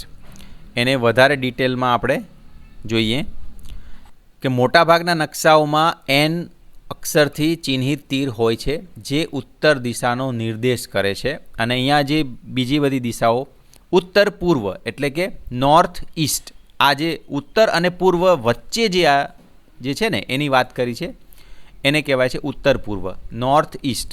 હવે દક્ષિણ પૂર્વ, આ દક્ષિણ અને પૂર્વ વચ્ચે જે છે આ દક્ષિણ પૂર્વ, જેને આપણે SE વડે લખીએ છીએ સાઉથ ઈસ્ટ. આ ઉત્તર પૂર્વ છે એને લખીએ છીએ NE. દક્ષિણ પશ્ચિમ સાઉથ વેસ્ટ, આ રહી દક્ષિણ પશ્ચિમ, જેને લખીએ છીએ SW એટલે સાઉથ વેસ્ટ. અને ઉત્તર પશ્ચિમ જેને લખીએ છીએ નોર્થ વેસ્ટ. તો આ રીતના મુખ્ય તો 4 છે, ઉત્તર પૂર્વ દક્ષિણ અને પશ્ચિમ, અને બીજા 4 ઉત્તર પૂર્વ, દક્ષિણ પશ્ચિમ અને ઉત્તર પશ્ચિમ. તો આ રીતના મળે છે. અને અહીંયા બીજી વાત કરી છે, મોટાભાગના નકશાઓમાં એન અક્ષરથી ચિહ્નિત તીર હોય છે જે ઉત્તર દિશાનો નિર્દેશ કરે છે. તો મિત્રો નોર્મલી તમે જોશો જેની વાત કરી છે કે નકશામાં આમ એન ઉત્તર એની જ વાત કરી હશે. મોસ્ટલી નકશામાં બીજું કોઈ ના આપ્યું હોય તો તમને ઉત્તર આપેલું હોય, અને ગુજરાતીમાં હોય તો ઉત્તરનો આપેલો હોય. તો આ રીતના તમે જોઈ શકો છો કે નકશામાં ઉત્તર દિશા આપેલી હોય, એન લખેલો હોય, મતલબ કે આ દિશા ઉત્તર છે, એવી રીતના તીર મારેલું હશે એની વાત કરી છે. જેમ કે અહીંયા જેમ કે ઉત્તર છે ને એન, નોર્થ ઉત્તર મારેલો છે, અને આ બધી દિશાઓ શું છે એના વિશે પણ આપણે હમણાં જોયું જ. આ મધ્યવર્તી દિશાઓ કહેવાય. આ વચ્ચેની છે ને ઉત્તર પૂર્વ, દક્ષિણ પશ્ચિમ, ઉત્તર પશ્ચિમ, આ બધી મધ્યવર્તી દિશાઓ કહેવાય. ને 4 મુખ્ય દિશાઓ હોય તો આપણને ખબર જ છે, ઉત્તર, દક્ષિણ, પૂર્વ, પશ્ચિમ, અને આ બીજી છે મધ્યવર્તી છે. હવે ચાલો શોધીએ નાના શહેરના નકશા પર ફરીથી વિચારો. નાના શહેરના નકશા પર ફરીથી વિચાર કરો. નીચે આપેલી યાદીમાં સાચા અને ખોટા વાક્યોને ઓળખો. હવે બજાર હોસ્પિટલથી ઉત્તરમાં આવેલું છે, આ બધી વિશે આપણે અહીંયા બતાવ્યું છે, એના જવાબ પણ લખેલા છે.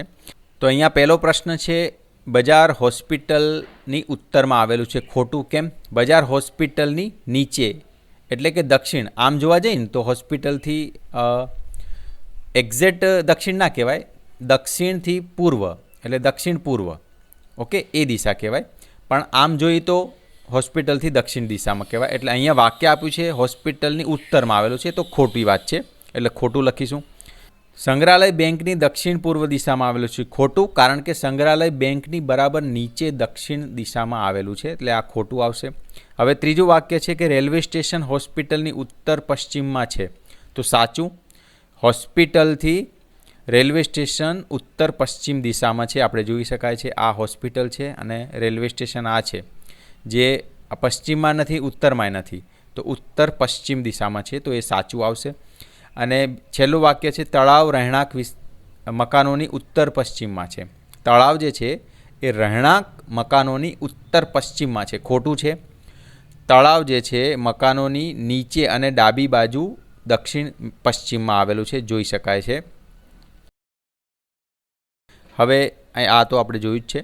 રૂઢ સંજ્ઞાઓ એ નકશાનું બીજું એક મહત્ત્વનું ઘટક છે. આપણા નકશામાં વાસ્તવિક ઇમારતો અને કેટલાક અન્ય ઘટકોના નાના ચિત્રો છે, પરંતુ મોટા શહેર અથવા દેશના નકશા પર આ બધાને દર્શાવવા માટે પૂરતી જગ્યા ન હોય.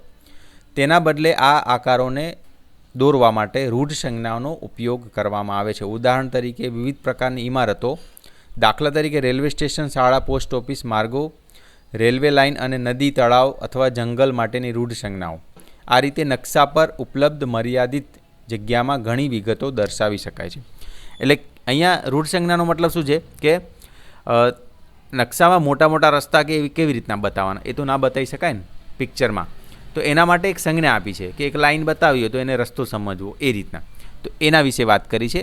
તો આ રૂઢ સંજ્ઞા શું છે એના વિશેની માહિતી હવે જોઈએ. જેમ કે અહીંયા વિવિધ વપરાશકર્તાઓ નકશાને વધુ સરળતાથી સમજે માટે નકશા નિર્માતાઓ ચોક્કસ રૂઢ સંજ્ઞાનો ઉપયોગ કરે છે. વિવિધ દેશો રૂઢ સંજ્ઞાઓ વિવિધ સમૂહનો ઉપયોગ કરે છે. સરકારી સંસ્થા ભારતીય સર્વેક્ષણ વિભાગ ભારત અથવા ભારતના ભાગોના નકશા માટે રૂઢ સંજ્ઞાઓનો એક સંગ્રહ નક્કી કરેલો છે. તેમાંથી કેટલીક પસંદ કરેલ રૂઢ સંજ્ઞાઓ પાના નંબર 12 પર આકૃતિ 1.2માં દર્શાવેલ છે. તો આ છે 1.2 આકૃતિ.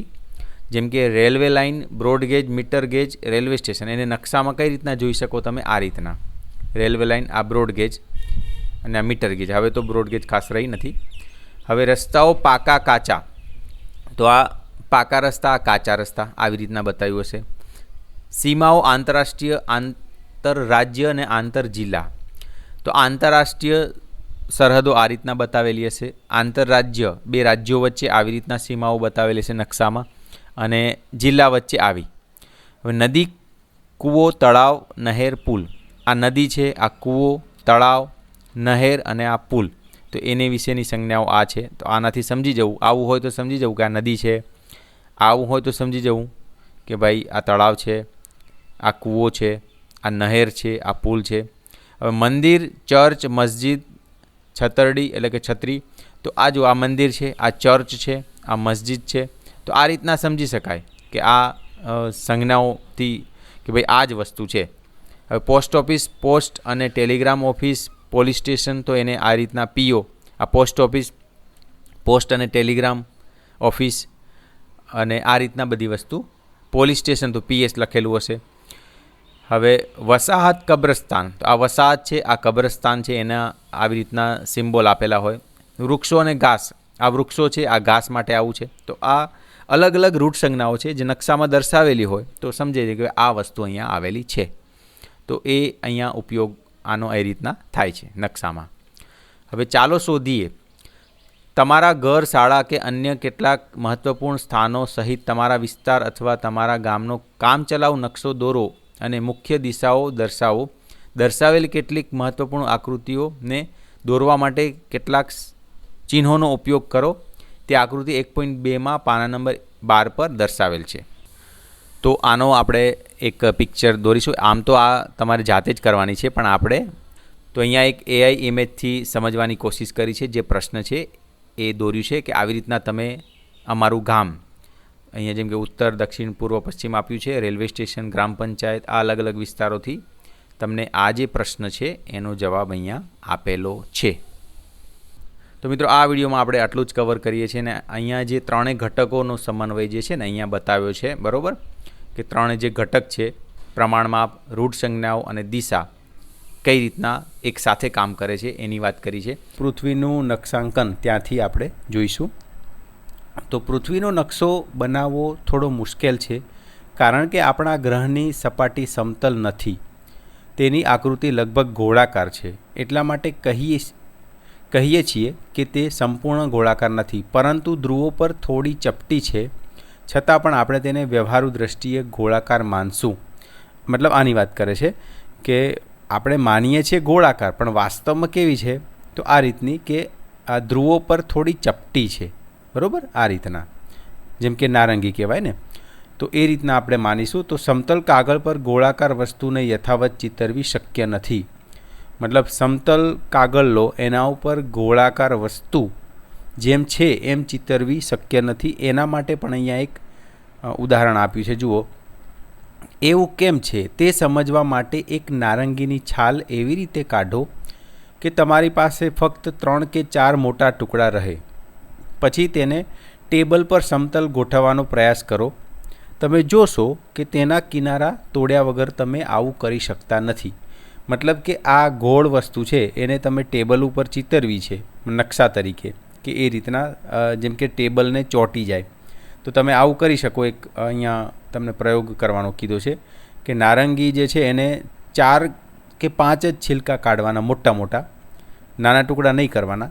પછી એને આવી રીતના ટેબલ ઉપર ગોઠવો તો તમે જોઈ શકશો કે અહીંયા જે વચ્ચે વચ્ચે જગ્યા કેટલી પડે છે અને એકદમ ગોઠવાશે જ નહીં, એની વાત કરે છે. તો આ એક પ્રયોગથી સમજી શકાય કે અહીંયા જે વાત કરી હતી ને, સમતલ કાગળ પર ગોળાકાર વસ્તુને યથાવત ચિતરવી શક્ય નથી, જે આ ઉદાહરણથી સમજી શકાય છે. હવે એક પૃથ્વીનો ગોળા ગ્લોબનો વિચાર કરો, જે ગોળ આકૃતિ જેવો છે અને તેના પર એક નકશો બનાવવામાં આવ્યો છે. તે પૃથ્વી, ચંદ્ર, મંગળ ગ્રહ, તારાઓ અને તારામંડળ વગેરેનો પણ નકશો હોઈ શકે છે. સામેના પાને આપેલા પ્રથમ ચિત્રમાં દર્શાવેલી તે ભૌમિક વસ્તુ જે ગોળાકાર છે, સામાન્ય રીતે ધાતુ, પ્લાસ્ટિક અથવા કાર્ડબોર્ડમાંથી બનાવવામાં આવે છે. તો આની વાત કરી છે કે આ પૃથ્વીનો ગોળો જે આપણે સામાન્ય રીતે જોઈએ છીએ, જે ધાતુ, પ્લાસ્ટિક અને કાર્ડબોર્ડમાંથી બનાવવામાં આવે છે, જે આપણા સ્કૂલમાં પણ હશે, કોઈ મોટી ઓફિસ હશે એમાં પણ હશે, તમે ઘણીવાર આ જોયો હશે. તો એ કહે છે કે ઉપયોગ શું હોય કે આમાં પૃથ્વી, ચંદ્ર, મંગળ ગ્રહ, તારા એ બતાવવો તો બી થાય, કારણ કે બધાને આપણે ગોળ માનીએ છીએ.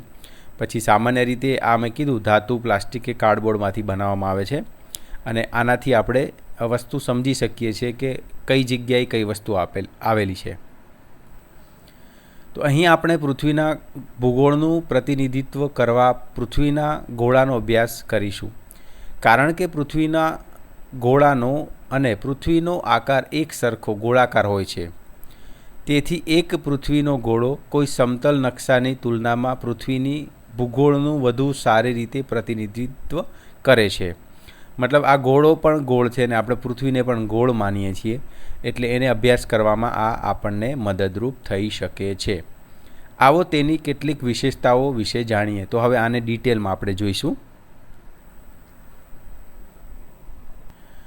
હવે એમાં પહેલાં આપણે સમજીશું નિર્દેશાંકની સમજ.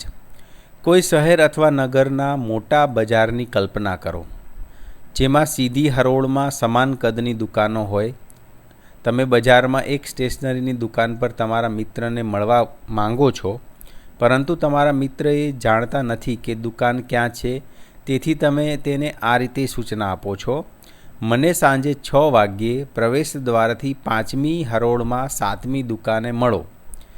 તેનાથી તમારો મિત્ર તમારા ચોક્કસ સ્થાનને નક્કી કરી શકશે. એટલે આ રીતના આપણે એક ફિગરથી સમજી શકીએ. જેમ કે આ હરોળ એટલે આપણે આ 5 આડી લાઈન, 5 શેરી આડી છે, અને એમાં આ દુકાનોની લાઈન છે ને એ 7 છે, જે રેડ કલર ઊભા આપ્યા છે.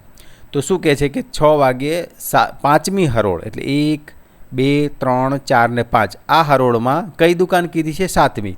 1, 2, 3, 4, 5, 6 ને 7 આ જગ્યાએ. એટલે 5મી હરોળ આ રહી અને 7મી, એટલે કહેવાય ને આ જગ્યાએ આપણને બોલાવે છે એવું કહી શકાય. એટલે મતલબ થાય કે આ પોઈન્ટ આપણે સમજી જઈશું કે 5મી હરોળ અને એમાં દુકાનને જે છે આ 1, 2, 3, 4, 5, 6, 7મી દુકાન, એટલે આ જગ્યાએ કહેવાય કે મળવાનું આપણને કહી રહ્યો છે. તો આ રીતના આપણે કોઈને એડ્રેસથી સમજાવીએ છીએ એની વાત કરી છે. હવે શતરંજ પર વિચાર કરો. આગળ વધનાર ખેલાડીની ચાલો નોંધવા માટે મુખ્ય ખાના પર અક્ષર A થી H સુધી અને બંને બાજુના વચ્ચે આંક 1 થી 8 સુધી રાખવામાં આવે છે. ચિત્ર જુઓ, મતલબ અહીં જુઓ કે ઉપર આ રીતના જુઓ A થી H અને અહીંયા 1 થી 8 આમ એ રીતના રાખવામાં આવે છે, જેથી સરળતાથી ચાલ સમજી શકાય. જુઓ, આ સરળ પદ્ધતિથી ખેલાડી દરેક ખાનાને નિર્દેશિત કરી શકે છે અને દરેક ચાલ ચિહ્નિત કરી શકે છે. અહીં સફેદ બાજુની રાણી સામેના પ્યાદાને 2 ચાલ આગળ વધારીને એક બહુ સામાન્ય ચાલ રમત શરૂ કરવામાં આવી છે. તેથી પ્યાદું D2 થી D4 તરફ આગળ વધ્યું છે. તો અહીં જો આની વાત કરે છે ABCD A થી H અને આ રીતના ઊભા નંબર 1, 2, 3, 4, 8 એ રીતના આપી દીધા. તો હવે તમારે સમજવું છે કે એક ચાલ જેમ કે D2 એટલે આ જો D આ રહ્યો આ કોલમ અને 4 એટલે આ D4. તો D2 થી D4 તરફ આગળ વધ્યું છે. તો આપણે એને સમજાવી શકીએ કે D2 કયું હતું? જો D તો આ આખી કોલમ D છે મિત્રો, ઉપર આ જે દેખાય છે ને આ આખી કોલમ D છે, અને રો આ 2 અહીંયા છે હાર. તો D2 થી D4 એટલે 2 આ D3 આ D4 છે ને, અહીંયા જો આ 4 આવી ગયો ને આ D આવી ગયો. તો D2 થી D4 આવી રીતના વાત કરી શકીએ આપણે કોઈ બી ચાલ ચાલવી હોય તો. આગળ જે એક્ઝામ્પલ દુકાનવાળું એ બી સમજ્યા, અને આ શતરંજથી આપણે સમજી શકીએ છીએ કે કોઈ ચોક્કસ આડા ને ઊભા નંબર આપેલા હોય તો તમે એને સમજવામાં ઇઝી આપણને પડી શકે છે, અથવા તો ઇઝીલી આપણે સમજી શકીએ છીએ, જેને આપણે અહીં સમજ્યા D2 થી D4. આ બે ઉદાહરણોનો ઉપયોગ લેવાયેલ પદ્ધતિને નિર્દેશાંક પદ્ધતિ કહી શકાય છે. આ બંને નિર્દેશાંકોની મદદથી સ્ટેશનરીની દુકાન સાથે શતરંજ પર ખાનાની ગોઠવણીને યથાયોગ્ય રીતે નક્કી કરી શકાય છે. નકશા પર કોઈ સ્થાનની સ્થિતિને નક્કી કરવા માટે નિર્દેશાંકોની આ જ પદ્ધતિનો ઉપયોગ કરવામાં આવે છે. આવો જોઈએ કે આ પદ્ધતિ કેવી રીતે કાર્ય કરે છે. મતલબ કે આ બે ઉદાહરણથી આપણે સમજ્યા કે આડા નંબર અને ઊભા નંબર એ બંને જરૂરી છે. ત્યારે તમે કોઈ ચોક્કસ જગ્યાએ તમે બોલાવી શકો છો કોઈને, અથવા તમારું જે સ્થાન છે ચોક્કસ કોઈને આપી શકો છો. આગળ આપણે એને વધુ સારી રીતના સમજીશું. જો અહીંયા શતરંજથી પૃથ્વી સુધી ગ્લોબલ ગ્રીડ આ રીતના ખાલી શતરંજ છે ત્યાંથી લઈને આ ગ્લોબલ ગ્રીડ કઈ રીતના બની શકે એનું એક થોડું ચિત્ર તમને આપ્યું છે, જેથી આઈડિયા આવે. જેમ કે આડી રેખાઓ અક્ષાંશ અને ઊભી રેખાઓ રેખાંશ એ બંને મળીને આ એક ગ્રીડ બનાવે છે, આડી ઊભી લાઈનો, જેનાથી તમે નક્કી કરી શકો છો તમારું સ્થાન. ચાલો શોધીએ.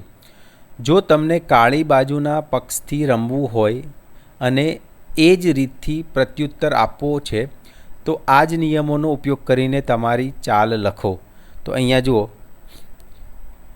આપણે આ શતરંજમાં ઉકેલ શોધ્યો છે. કાળી બાજુથી જુઓ, કાળી પ્યાદી E7 એટલે E અને આ 7 બરાબર થી શરૂ કરીને E5. અહીંયા E છે, આ કોલમ છે, એમાં 5 આ છે, એટલે અહીંયાથી અહીંયા એરો બતાવ્યો જ છે, આગળ વધશે. અક્ષર E અને અંક 5ના છેદથી નવી સ્થિતિ નિર્દેશિત થાય છે, મતલબ E7 થી E5. તો આ રીતના વાત છે. હવે અક્ષાંશ સમજીએ. ચાલો પૃથ્વીના ગોળાને ફરીથી જોઈએ. તેના પર ઉત્તર ધ્રુવ અને દક્ષિણ ધ્રુવને ઓળખવા સરળ છે. પૃથ્વીના ગોળાને ફેરવો. જ્યારે તેને ફેરવો છો ત્યારે ઉપરના અને નીચેના સ્તરે આવેલા અંતિમ બિંદુ બંને ધ્રુવ છે. મતલબ કે જુઓ, આ ગોળામાં ઉપરની સાઈડ જે આ પોઈન્ટ છે એને ઉત્તર ધ્રુવ, અને આની નીચે સેમ એકદમ નીચેની સાઈડ ત્યાં દક્ષિણ ધ્રુવ હોય. એટલે ઉપરનો ભાગ ઉત્તર ધ્રુવ, નીચેનો ભાગ દક્ષિણ ધ્રુવ, એની વાત કરી છે. તેની વચ્ચે ભૂમધ્ય રેખા હોય છે. જો આ રેખાની વાત કરી છે, આ જુઓ આ રેખા જાય છે આડી, એને ભૂમધ્ય રેખા કહેવામાં આવે છે, જેને વિષુવવૃત્ત પણ કહે છે. તે વૃત્તને ઓળખો. તે દર્શાવતા વર્તુળને ધ્યાનથી જુઓ. આકૃતિ 1.3 જુઓ. આ જે છે ને આ આડી લાઈન જે રેડ કલરની બતાવી છે એને ઇક્વેટર એટલે કે વિષુવવૃત્ત કહે છે, બરાબર, જેને ભૂમધ્ય રેખા પણ કહેવામાં આવે છે. કલ્પના કરો કે તમે વિષુવવૃત્ત ઇક્વેટર પર ઊભા છો. આની વાત કરી છે, આ લાઈન ઉપર ઊભા છો અને બંને ધ્રુવમાંથી કોઈ એક ધ્રુવ તરફ મુસાફરી કરો છો.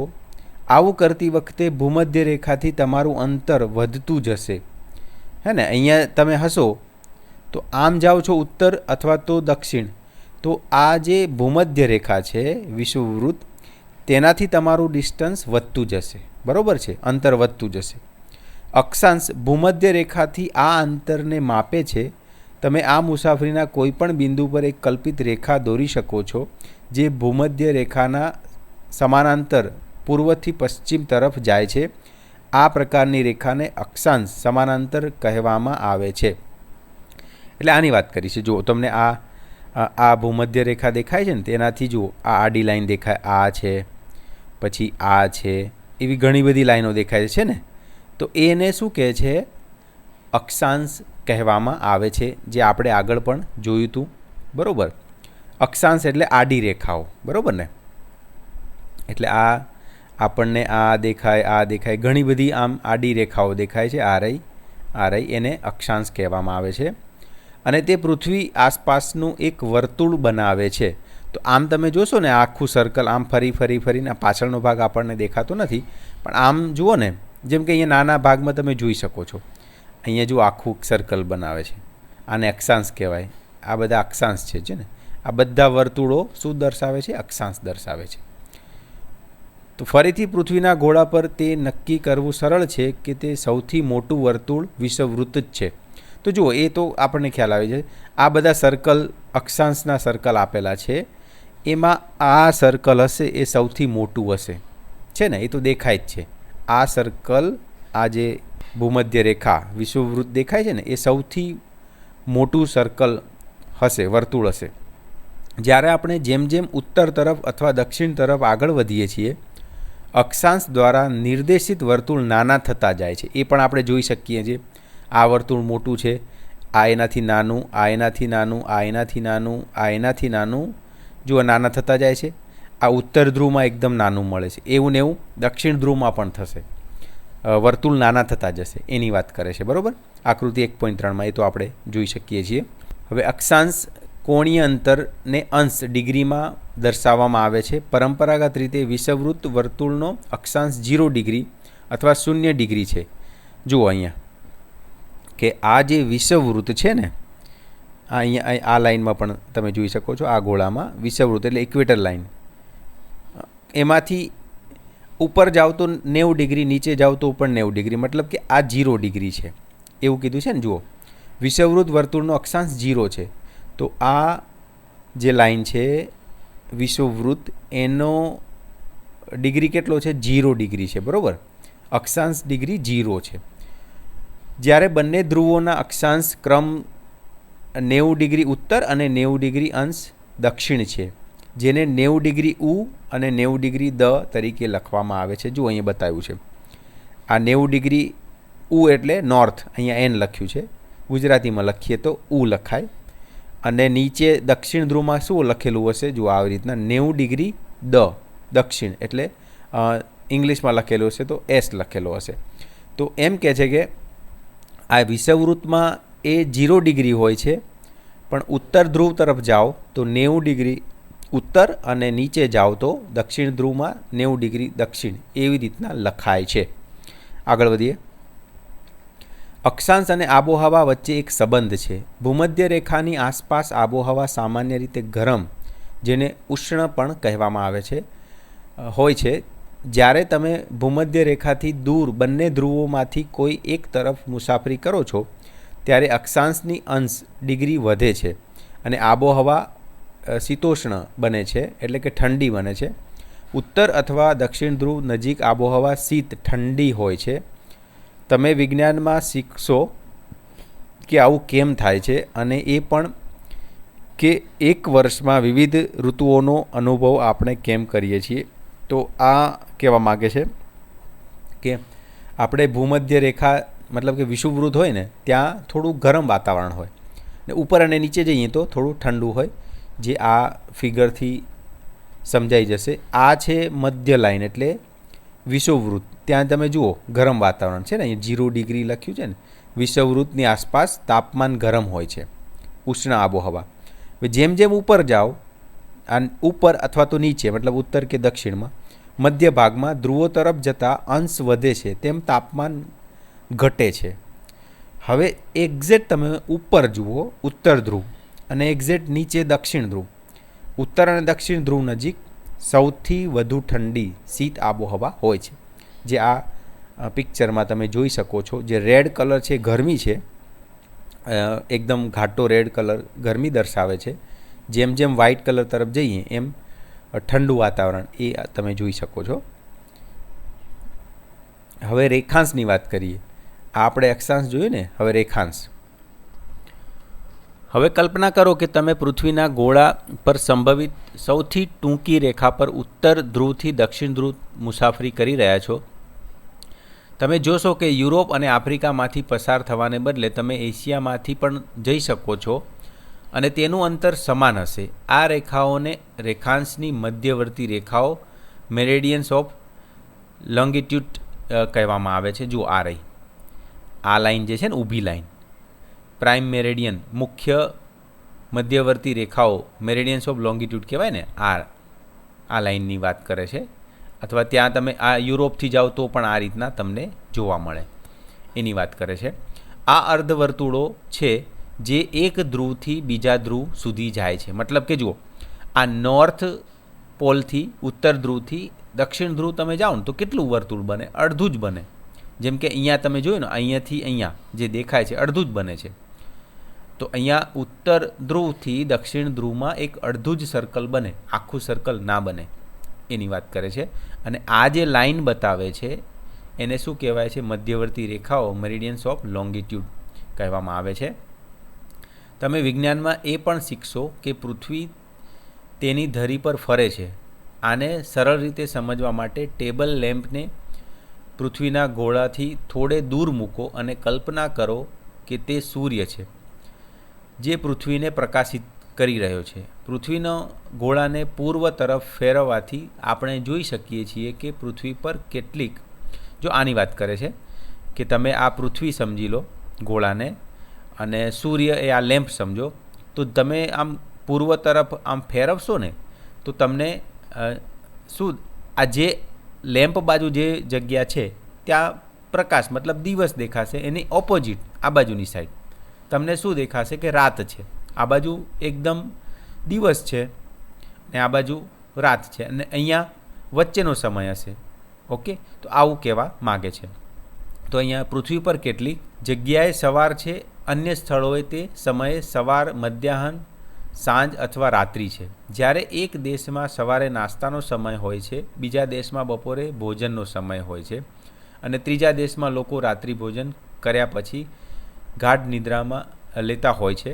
આ કારણોસર કોઈ એક સ્થળના રેખાંશના માપ દ્વારા આપણે તે સ્થળના સમયને પણ માપીશું. ચાલો જોઈએ કે તે કેવી રીતે થાય છે. તો એ આ વાત કરે છે.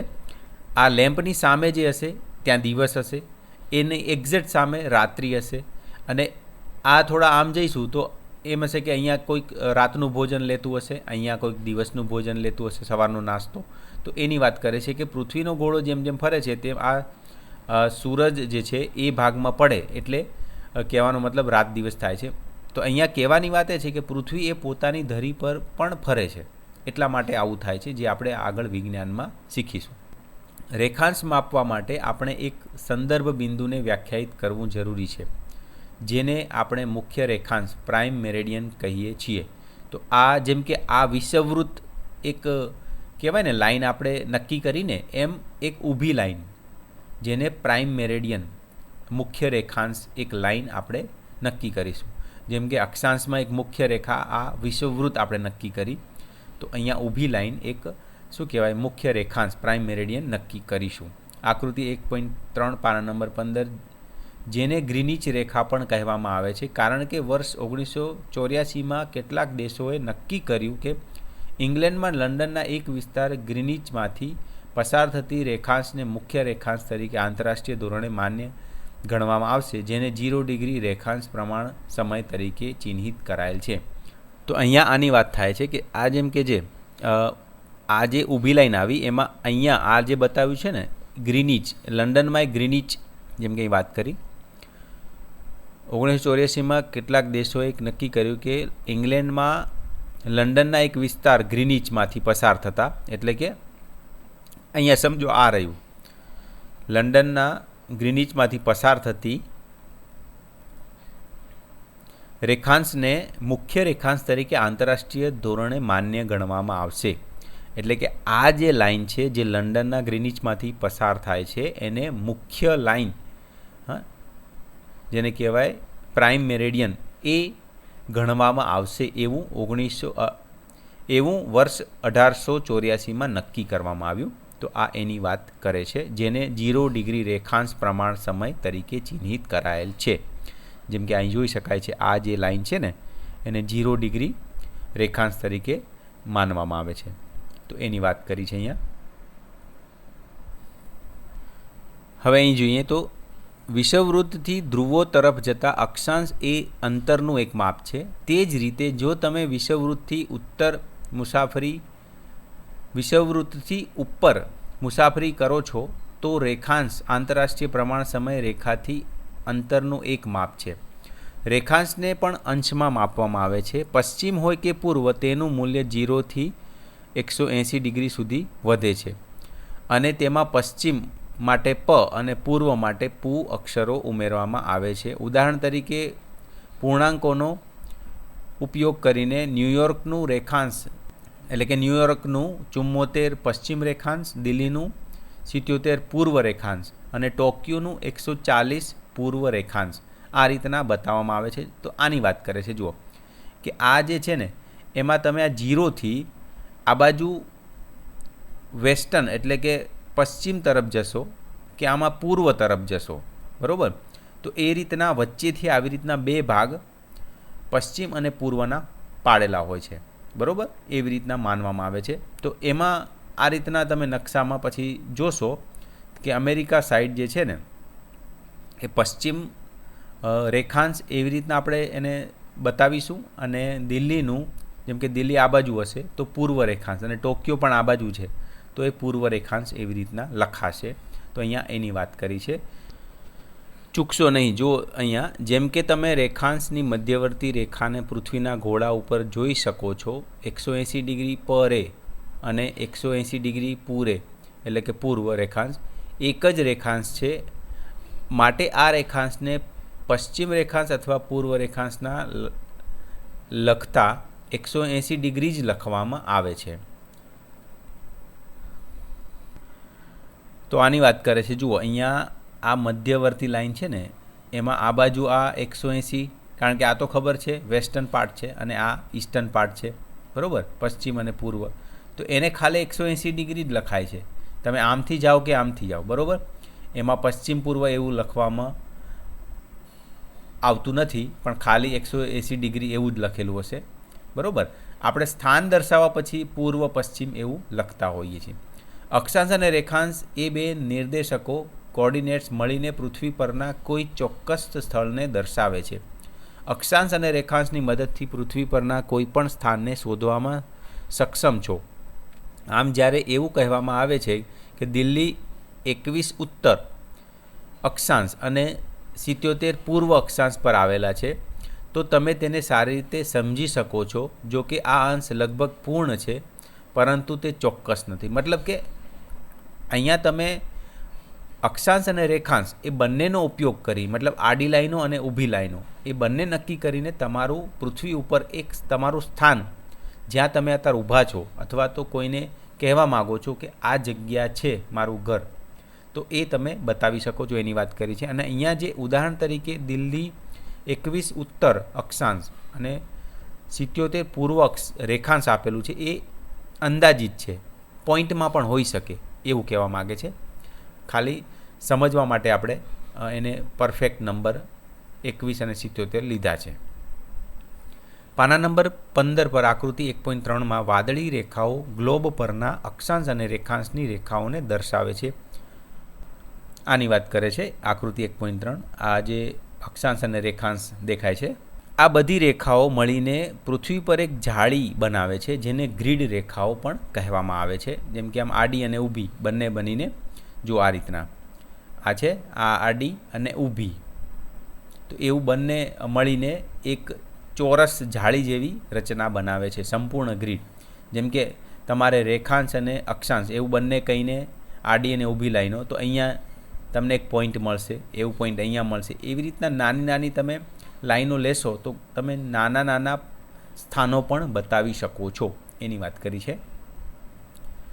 ચાલો શોધીએ. જો તમારા વર્ગખંડમાં પૃથ્વીના ગોળામાં અથવા નકશા પોથીમાં અક્ષાંશ અને રેખાંશ સ્પષ્ટ રીતે ચિહ્નિત થયેલ તો મુંબઈ, કોલકાતા, સિંગાપુર, પેરિસના અક્ષાંશ અને રેખાંશના અંદાજિત આંક લખવાનો પ્રયાસ કરો.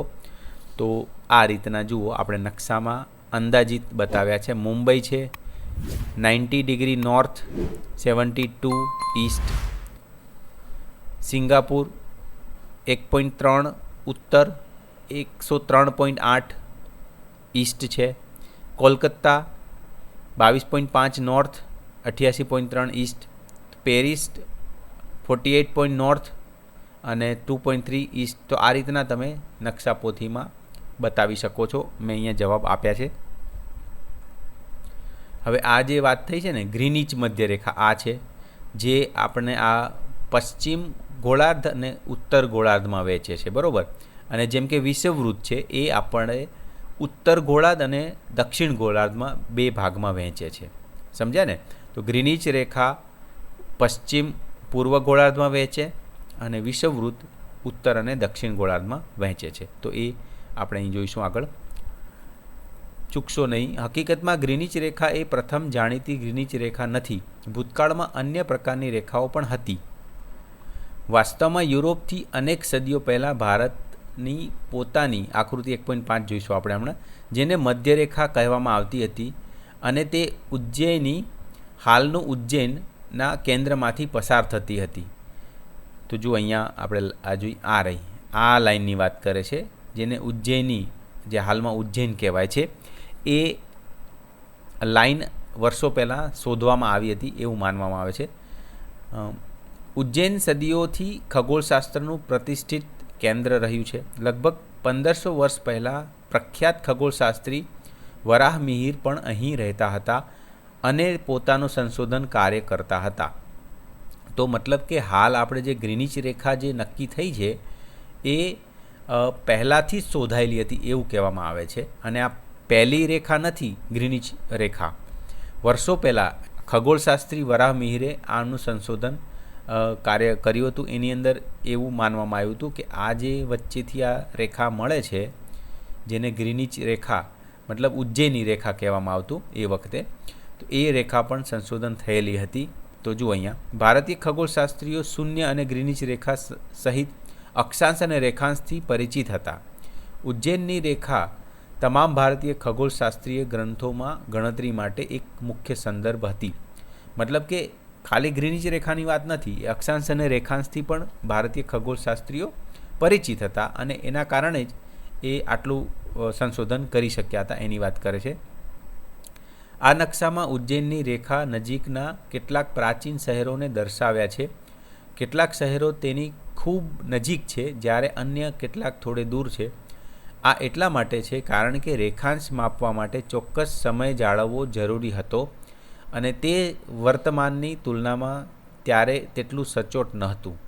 મતલબ કે આ રેખાની વાત કરે છે, જેમાં પ્રાચીન શહેરો આ રાઉન્ડથી બતાવ્યા છે અને આધુનિક શહેરો ચોરસથી બતાવ્યા છે.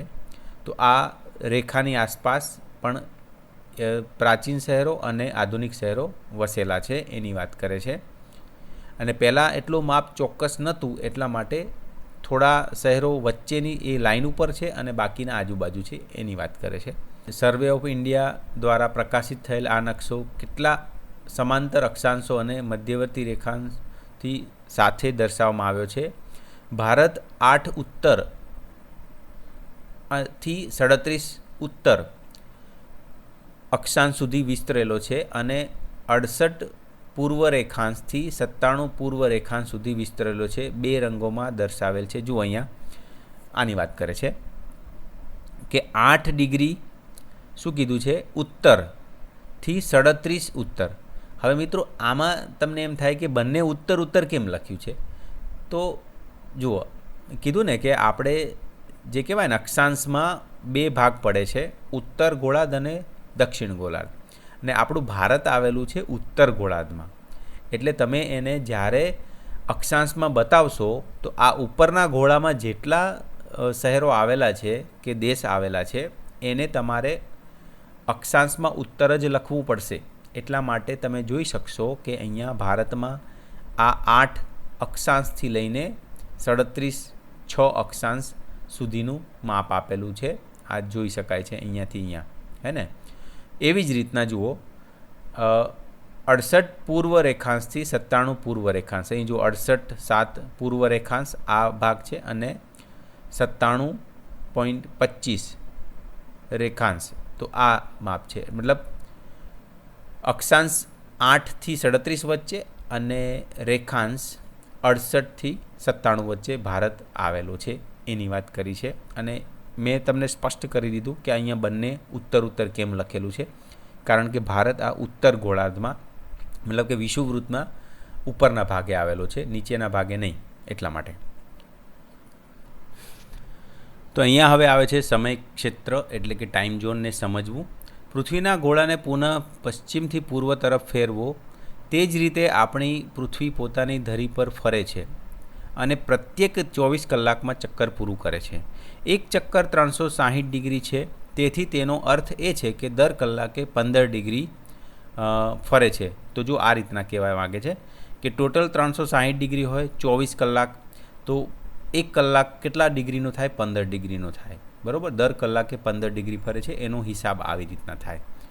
ખસે છે. હવે દરેક 15 ડિગ્રી પર રેખાઓને ચિહ્નિત કરો. મુખ્ય રેખાંશ વૃત્તથી પૂર્વ તરફ જતાં આપણે 0 ડિગ્રી, 15 ડિગ્રી, 30 ડિગ્રી, 45 ડિગ્રી પૂર્વ મેળવીએ છીએ. અને આ જ રીતે 15 ડિગ્રી જોડતાં 180 ડિગ્રી સુધી પૂર્વ સુધી પહોંચી શકીએ છીએ. જો ગ્રીનિચ રેખામાં બપોરે 12 વાગ્યાનો મધ્યાંશ છે, તો દરેક 15 ડિગ્રી રેખાંશ પર સ્થાનિક સમય 1 કલાક વધે છે. જો 15 ડિગ્રી પૂર્વ પર બપોરે 1 વાગ્યાનો સ્થાનિક સમય છે, તો 30 ડિગ્રી પૂર્વ પર બપોરે 2 વાગ્યા હશે, તથા તે ક્રમમાં સમય આગળ વધતો જશે. તો જો આ રીતના વાત કરે છે, આ ટાઈમ ઝોનની વાત કરી છે. તો ગ્રીનિચ રેખા આ છે, સમજો આ વચ્ચેની જે 12 વાગેલા છે, આ મિડલ, એમાં જો નીચે 0 ડિગ્રી આપ્યું છે. તો એમ કહે છે કે આ બાજુ તમે જશો પૂર્વમાં તો 15 ડિગ્રી, પછી 30 ડિગ્રી, આવી રીતના જો નીચે આપે છે 15 ડિગ્રી, 30 ડિગ્રી, 45 ડિગ્રી. તો એમ કહે છે કે આ બાજુ તમે 15 ડિગ્રી જશો તો 1 કલાક વધશે. મતલબ કે અહીંયાથી આ 12 વાગ્યા છે, 0 12 ગણી લો, તો આ બાજુ જશો પૂર્વમાં 15 ડિગ્રી તો 1 કલાક, મતલબ અહીંયા કેટલા વાગ્યા હશે? 1 વાગ્યો હશે, અહીંયા આપ્યું જ છે જુઓ. પછી 30 ડિગ્રી એટલે 2 કલાક, એટલે અહીંયા 12 છે તો અહીંયા 2 કલાક 2 વાગ્યા હશે. બરાબર. હવે એમ તમે 15 ડિગ્રી આમ ખસતા જશો ને પૂર્વ તરફ, તો 1 કલાક વધતો જશે, એની વાત કરે છે. અને સેમ તમે પશ્ચિમ બાજુ જશો, આ બાજુની સાઈડ વિરુદ્ધ દિશામાં, તો સમય ઘટતો જશે. મતલબ કે અહીંયા વચ્ચે ગ્રીનિચ લાઇનમાં 12 વાગ્યા છે, તો અહીંયા 15 ડિગ્રી પશ્ચિમમાં ખસશો તો 11 વાગ્યા હશે. બીજા 15 ડિગ્રી ખસશો તો 10 વાગ્યા હશે. બીજા 15 ડિગ્રી આમ જશો તો 9 વાગ્યા હશે. તો એની વાત કરે છે. અહીંયા જો કીધું જ છે કે ગ્રીનિચ રેખામાં 12 વાગ્યા છે, એ માની લો તો 15 ડિગ્રી રેખાંશ પર સ્થાનિક સમય 1 કલાક વધે છે. બરાબર. 15 ડિગ્રી પૂર્વ પર બપોરે 1 વાગ્યો હશે. અને જેમ જેમ આમ અવળી દિશામાં જશો, જેમ કે અહીંયા લખ્યું છે, ઉદાહરણ તરીકે જો 15 ડિગ્રી પશ્ચિમ પર સ્થાનિક સમય સવારે 11 વાગ્યાનો હશે, તો 30 ડિગ્રી પશ્ચિમ પર સવારના 10 વાગ્યા હશે. અને આ ક્રમમાં સમય ઘટતો જશે. એટલે એની જે મેં તમને સમજાવ્યું કે આમ પૂર્વ તરફ જશો 15 ડિગ્રી તો 1 કલાક વધશે, અને પશ્ચિમ તરફ જશો તો 1 કલાક ઘટશે. ચાલો શોધીએ. એક દિવસ ઢળતા બપોરમાં 2 મિત્રો, એક પોરબંદરમાં અને બીજો તનસુકિયામાં બેઠા છે અને ફોન પર વાત કરી રહ્યા છે. તિનસુકિયામાં રહેલા મિત્ર કહે છે કે અસમમાં સૂર્યાસ્ત થઈ ગયો છે અને હવે અંધારું છે, જ્યારે પોરબંદરમાં રહેલો મિત્ર આશ્ચર્ય પામે છે અને કહે છે, પણ અહીં તો હજી દિવસનું અજવાળું છે, આવું કેમ છે? તે સમજાવો. અને એક વર્ગખંડની એક પ્રવૃત્તિ તરીકે આ 2 શહેરો વચ્ચે સ્થાનિક સમયના તફાવતની ગણતરી કરો. સૂચન: પોરબંદર અને તનસુકિયા વચ્ચે રેખાંશમાં 30 ડિગ્રીના તફાવત પર વિચાર કરો અને ત્યારબાદ તમે સમયનો તફાવત જાણી શકશો. તો જુઓ, ત્યારબાદ તમે સમયનો તફાવત જાણી શકશો. તો જોઈએ, આ રીતના વાત કરે છે. આ પોરબંદરમાં અહીંયા છે તો ત્યાં અજવાળું છે, અને અહીંયા અસમમાં છે ફ્રેન્ડ છે તનસુકિયા, તો એ ત્યાં તો અંધારું છે એવું કહે છે. તો એને આપણે અહીંયા સમજી શકીએ. જુઓ, ભૌગોલિક કારણ પૃથ્વીનું પશ્ચિમથી પૂર્વ તરફનું પરિભ્રમણ એ છે, તો એને વધારે સમજીએ આપણે આ રીતના. જુઓ કે અને અહીંયા તમને કીધેલું છે, જુઓ નોટમાં 30 ડિગ્રીનો તફાવત માનવાનો છે પોરબંદર અને તિનસુકિયા વચ્ચે. તો જે અહીંયા છે ગુજરાતમાં પોરબંદર અને આ અસમ, તો અહીંયાથી અહીંયા 30 ડિગ્રી માનીએ ને, તો અહીંથી આમ જવાનું ને પૂર્વ તરફ. તો અહીંયા સપોઝ વાગ્યા છે આપણા કેટલા? 12 વાગ્યા છે. તો અહીંયા અસમમાં વાગશે 2, કારણ કે 30 ડિગ્રી કીધું છે ને, અને 30 ડિગ્રીનું મિનિટ થાય છે 120, જેને 2 કલાક, અર્થાત અસમનો સ્થાનિક સમય ગુજરાત કરતાં 2 કલાક આગળ હશે. અથવા તો એવું કહેવાય કે અસમ કરતાં ગુજરાત 2 કલાક પાછળ સમય હશે. એવું કહી શકાય. એટલે કે જો ગુજરાતનો જે ભાઈ છે ત્યાં 6 વાગે છે, મતલબ થોડું અજવાળું છે, તો અસમમાં 8 વાગ્યા હશે, અંધારું થઈ ગયું હશે. તો આ રીતની જે પ્રયોગ કીધું હતું એનું આપણે કન્ક્લુઝન કાઢી શકીએ કે 2 કલાકનો તફાવત રહેશે 30 ડિગ્રીમાં. આપણે વાત કરી હતી ને 15 ડિગ્રીમાં 1 કલાક, તો 30 ડિગ્રીમાં 2 કલાક. એ રીતના જો અહીંયા બાકીના જે સિટીઝ છે એને પણ તમે આ રીતના ટાઈમ ઝોનમાં કન્વર્ટ કરી શકો છો. આ પદ્ધતિનો ઉપયોગ પૃથ્વી પરના કોઈપણ સ્થાનના સ્થાનિક સમયની ગણતરી કરવા માટે થઈ શકે છે, પરંતુ આ પદ્ધતિ કોઈ દેશની અંદર અનેક સ્થાનિક સમયોના ઉપયોગના સંદર્ભમાં યોગ્ય નથી. આ કારણસર મોટાભાગના દેશો તેમની મધ્યમાંથી પસાર થતી મધ્યરેખા રેખાંશવૃત્ત પર આધારિત એક પ્રમાણમાપ સ્ટાન્ડર્ડ ટાઈમ અપનાવે છે. મતલબ કે એવું કહેવા માગે છે કે આપણે ભારતમાં જ આનો ઉપયોગ એ રીતના કરી શકીએ કે ભાઈ 6 થી 8, 8 થી 10, 2 કલાકનો ડિફરન્સ હશે એવું, પણ આખા વર્લ્ડની વાત કરીએ તો એવું ના થાય. એમાં એના માટે શું કર્યું છે, તો એક પ્રમાણમાપ સ્ટાન્ડર્ડ ટાઈમ નક્કી કર્યો છે જે રેખાંશ વૃત્તથી બનાવવામાં આવે છે. જે મેન લાઇન છે ને ગ્રીનિચ લાઇન, એના ઉપરથી નક્કી કરવામાં આવે છે. ભારતીય પ્રમાણ સમય ઇન્ડિયન સ્ટાન્ડર્ડ ટાઈમ IST જેને કહેવાય છે, ગ્રીનિચ મીન ટાઈમ અથવા GMT પણ કહેવામાં આવે છે, ના સ્થાનિક સમય કરતાં 5 કલાક 30 મિનિટ આગળ છે. જો મિત્રો તમે તમારા લેપટોપ PCમાં બી જોયું હશે, ત્યાં ટાઈમ સેટ કરતી વખતે GMT + 5:30 એવો ઓપ્શન આવતો હશે. મતલબ ગ્રીનવિચ મીન ટાઈમ જે છે GMT, એનાથી આપણો ભારતનો જે સમય છે ને એ 5 કલાક 30 મિનિટ આગળ છે. કેવી રીતના જુઓ, આ ગ્રાફથી તમે સમજી શકો છો. આ 0 માની લઈએ, મતલબ આ ગ્રીનિચ લાઇન છે, આ 0 એને માની લો, તો આપણું ભારત જુઓ 1, 2, 3, 4, 5 અને અહીંયા 5.5. તો જુઓ આ રહ્યું ભારત છે ને, આ રહ્યું ભારત. એ ટાઈમ ઝોનમાં આવેલું છે 5 + 30. તો એટલા માટે કહેવાય કે ઇન્ડિયા, આ જે ભારત છે એ આ ગ્રીનિચ લાઇનથી 5.5 કલાક પૂર્વ તરફ આવેલું છે. એટલા માટે જે ટાઈમ સ્ટાન્ડર્ડ ટાઈમ રાખવામાં આવ્યો છે ભારતનો, અહીંયા કીધું છે ને 5 કલાક ને 30 મિનિટ આગળ ચાલે છે. જેમ કે પૂર્વ તરફ તમે જાઓ ને તો પ્લસ, અને આ બાજુની સાઈડ જશો જો ઉપર આમ પશ્ચિમ તરફ માઇનસ લખે છે. એનો મતલબ કે જેમ કે અહીંયા વાત કરું હું ગ્રીનલેન્ડની, ચલો આ ગ્રીનલેન્ડની વાત કરીએ તો આપણે અહીંયા 12 વાગ્યા હશે, તો એમાંથી 3 કલાક પાછળ હશે, બરાબર, 9 વાગ્યા હશે ત્યાં ગ્રીનલેન્ડમાં. તો આમ પશ્ચિમ તરફ જાઓ તો માઇનસ કરવું પડે અને આમ જાઓ તો પ્લસ કરવું પડે. ચલો આગળ વધીએ. ચાલો શોધીએ. ગુજરાત અને આસામમાં બેઠેલા 2 મિત્રો પુનઃ ચર્ચા કરે છે. આ ઉદાહરણનો ઉપયોગ સ્થાનિક સમય અને પ્રમાણ સમય વચ્ચેનો તફાવત સમજાવવા માટે કરો. તો આ એક્ટિવિટી જોઈ લેવાની. આ તમારા પ્રમાણ સમયને ટાઈમ ઝોનમાં ગોઠવવામાં આવ્યા છે, જે આલેખમાં 15 ડિગ્રીના ઝોનને વ્યાપકપણે અનુસરે છે. આકૃતિ 1.7 પર જુઓ, અહીંયા આ રહી આકૃતિ. આમ જાઓ એટલે 15 ડિગ્રી એટલે 1 કલાક, એની વાત કરે છે.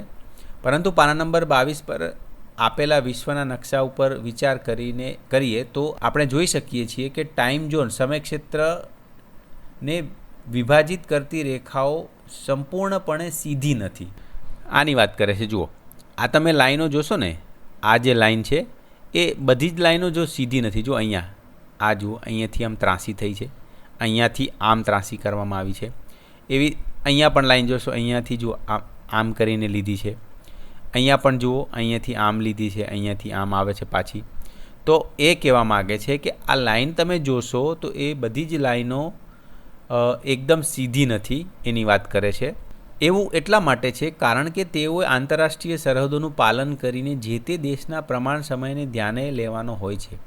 નકશામાં કેટલાક દેશોની અંદર લખાયેલા નંબરોમાં તેમનો પ્રમાણ સમય મેળવવા માટે જો તેની સાથે પ્લસ ધન ચિહ્ન હોય તો ઉમેરવામાં આવતા કલાકોની સંખ્યા હોય છે, અને જો ઋણ ચિહ્ન હોય તો GMTમાંથી તેટલા કલાકોની બાદબાકી કરવામાં આવે છે. તો જો આ જોઈ શકીએ છીએ આપણે કે આમ જેમ જઈએ બરાબર, એમ પ્લસ અને આ બાજુ માઇનસ. જેમ કે આ ફિગર જુઓ, અહીંયાથી આમ પૂર્વ તરફ જાઓ તો પ્લસ ઉમેરવામાં આવે છે. જેમ કે ભારત અહીંયા છે ને, તો ગ્રીનવિચ ટાઈમથી પૂર્વ દિશામાં છે, તો 5:30 GMT પ્લસ 5:30 લખવામાં આવે છે.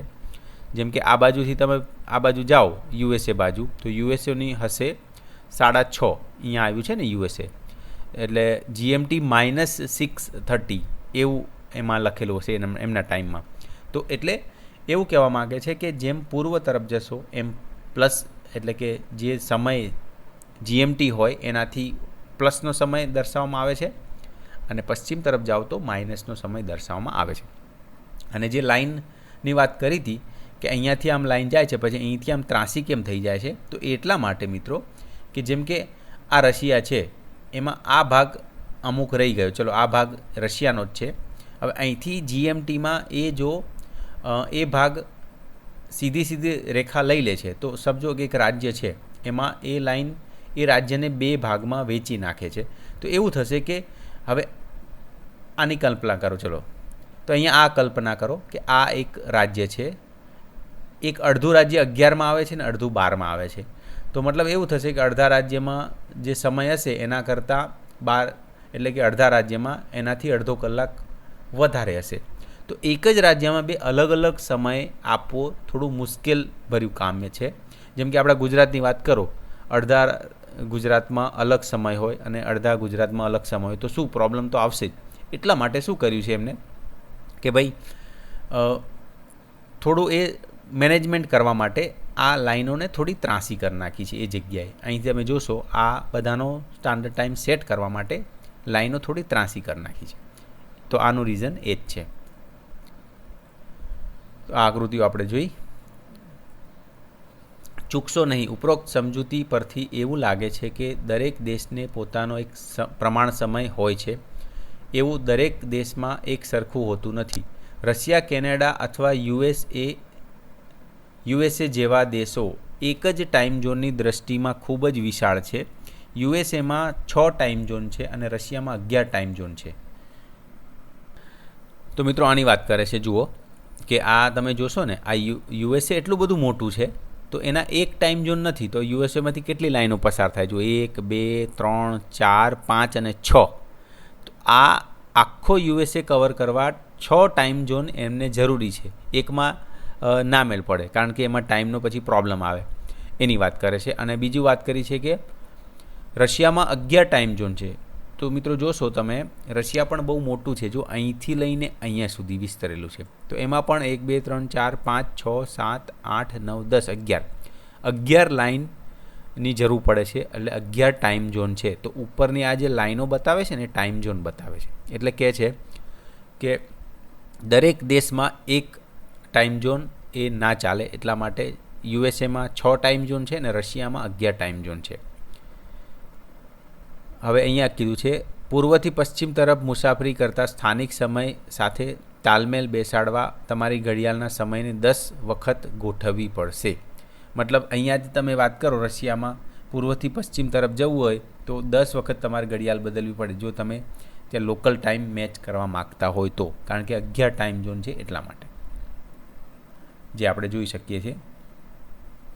એ જ રીતે આકૃતિ 1.9માં ભારત ઉપર કેન્દ્રિત પૃથ્વીનો ગોળો પર કેટલાક દેશોના GMTના સંદર્ભમાં પ્રમાણ સમય દર્શાવે છે. ગ્રીનિચ પર આવેલ સમય રેખાની બરાબર આગળની રેખા લગભગ 180 ડિગ્રી રેખાંશ પર છે. તેને આંતરરાષ્ટ્રીય દિનાંતર રેખા, ઇન્ટરનેશનલ ડેટ લાઇન કહેવામાં આવે છે. તો આ આકૃતિની વાત કરે છે. જો અહીંયા 0થી +2, 1 આ રીતના આમ જાઓ છો, જેમ કે ભારતમાં 5:30 એટલે 5 ઉપર આપેલું છે ને, તો એની વાત કરે છે. જોઈએ હવે તમે નકશામાં જોઈ શકો છો તે મુજબ +12, -12 ટાઈમ ઝોન આ રેખા પર એકબીજાને સ્પર્શે છે. જો તમે તેને વહાણ અથવા વિમાન દ્વારા પાર કરો છો તો તમારે તમારી ઘડિયાળમાં તારીખ બદલવાની જરૂર છે. જો તમે પૂર્વ તરફથી મુસાફરી કરતા તેને ઓળંગો છો તો તમે એક દિવસ સમજી લો સોમવારના બદલે રવિવારે ઘટાડશો. કે અહીંયા આ લાઈનમાં જુઓ, +12, -12 એકબીજાને જુઓ સ્પર્શે છે, બરાબર. તો મતલબ કે તમે આ બાજુથી આમ જાઓ પૂર્વથી પશ્ચિમ, તો અહીંયા તમે જેમ કે રવિવારે હો તો તમે +12માં જતા રહ્યા ને, તો મતલબ કે તમારે સમય સોમવારના બદલે રવિવાર કરવો પડશે. બરાબર, એક ઘટાડવો પડશે એની વાત કરે છે કે સોમવારના બદલે રવિવાર ઘટાડશો એની વાત કરે છે. ચલો, જો તમે પશ્ચિમ તરફથી ઓળંગો છો તો તમે એક દિવસ રવિવારના બદલે સોમવાર ઉમેરો છો. એટલે આમ કહે છે કે આ બાજુથી પશ્ચિમથી પૂર્વ તરફ જશો, અહીંથી અહીં, તો એક દિવસ તમારે વધારવાનો રહેશે. આપણે જોયું કે આંતરરાષ્ટ્રીય દિનાંતર રેખા 180 ડિગ્રીના રેખાંશ પર છે, પરંતુ તે કેટલાક વિદેશોમાંથી પસાર થાય છે. ત્યાં એક દિવસનું વિભાજન કરવાનું ટાળવા માટે વાંકી ચૂકી થઈને પસાર થાય છે. એ તો આપણે જોયું અહીંયા કે જેમ કે આ લાઈન અહીંથી જવી જોઈએ, પણ અહીંયાના બદલે આમ ત્રાસી કરી છે. કેમ કે જો આ રશિયાનો જ પાર્ટ છે, અહીંથી તમે જોઈ શકો, અહીંથી આગળ કપાઈ ગયું, અહીંયા છે, તો એ રશિયાનો જ પાર્ટ છે. હવે મેં કીધું એ પ્રમાણે એક રશિયાનું રાજ્ય ગણી લો, ત્યાં એક રાજ્યમાં જ બે અલગ અલગ ટાઈમ હોય તો કેવું પ્રોબ્લેમ આવે ને. એટલા માટે એ ટાળવા માટે એમણે શું કર્યું કે આ લાઈન થોડી આમ ત્રાસી લઈ લીધી, એટલે આ ટાઈમ ઝોનમાં જ આ આવી ગયું, એનું કહેવાનો મતલબ એ છે. તો એટલા માટે આપણે કહી શકીએ કે એક દિવસનું વિભાજન ટાળવા માટે વાંકી ચૂકી લાઈન રાખી છે. તો આપણે મિત્રો ધોરણ 6 સામાજિક વિજ્ઞાનમાં પ્રથમ આખો પાઠ કમ્પ્લીટ કર્યો. તો આ વિડીયો કેવો લાગ્યો એ જરૂરથી કહેજો, અને ચેનલને સબસ્ક્રાઈબ ના કરી હોય તો કરી દેજો. ધન્યવાદ.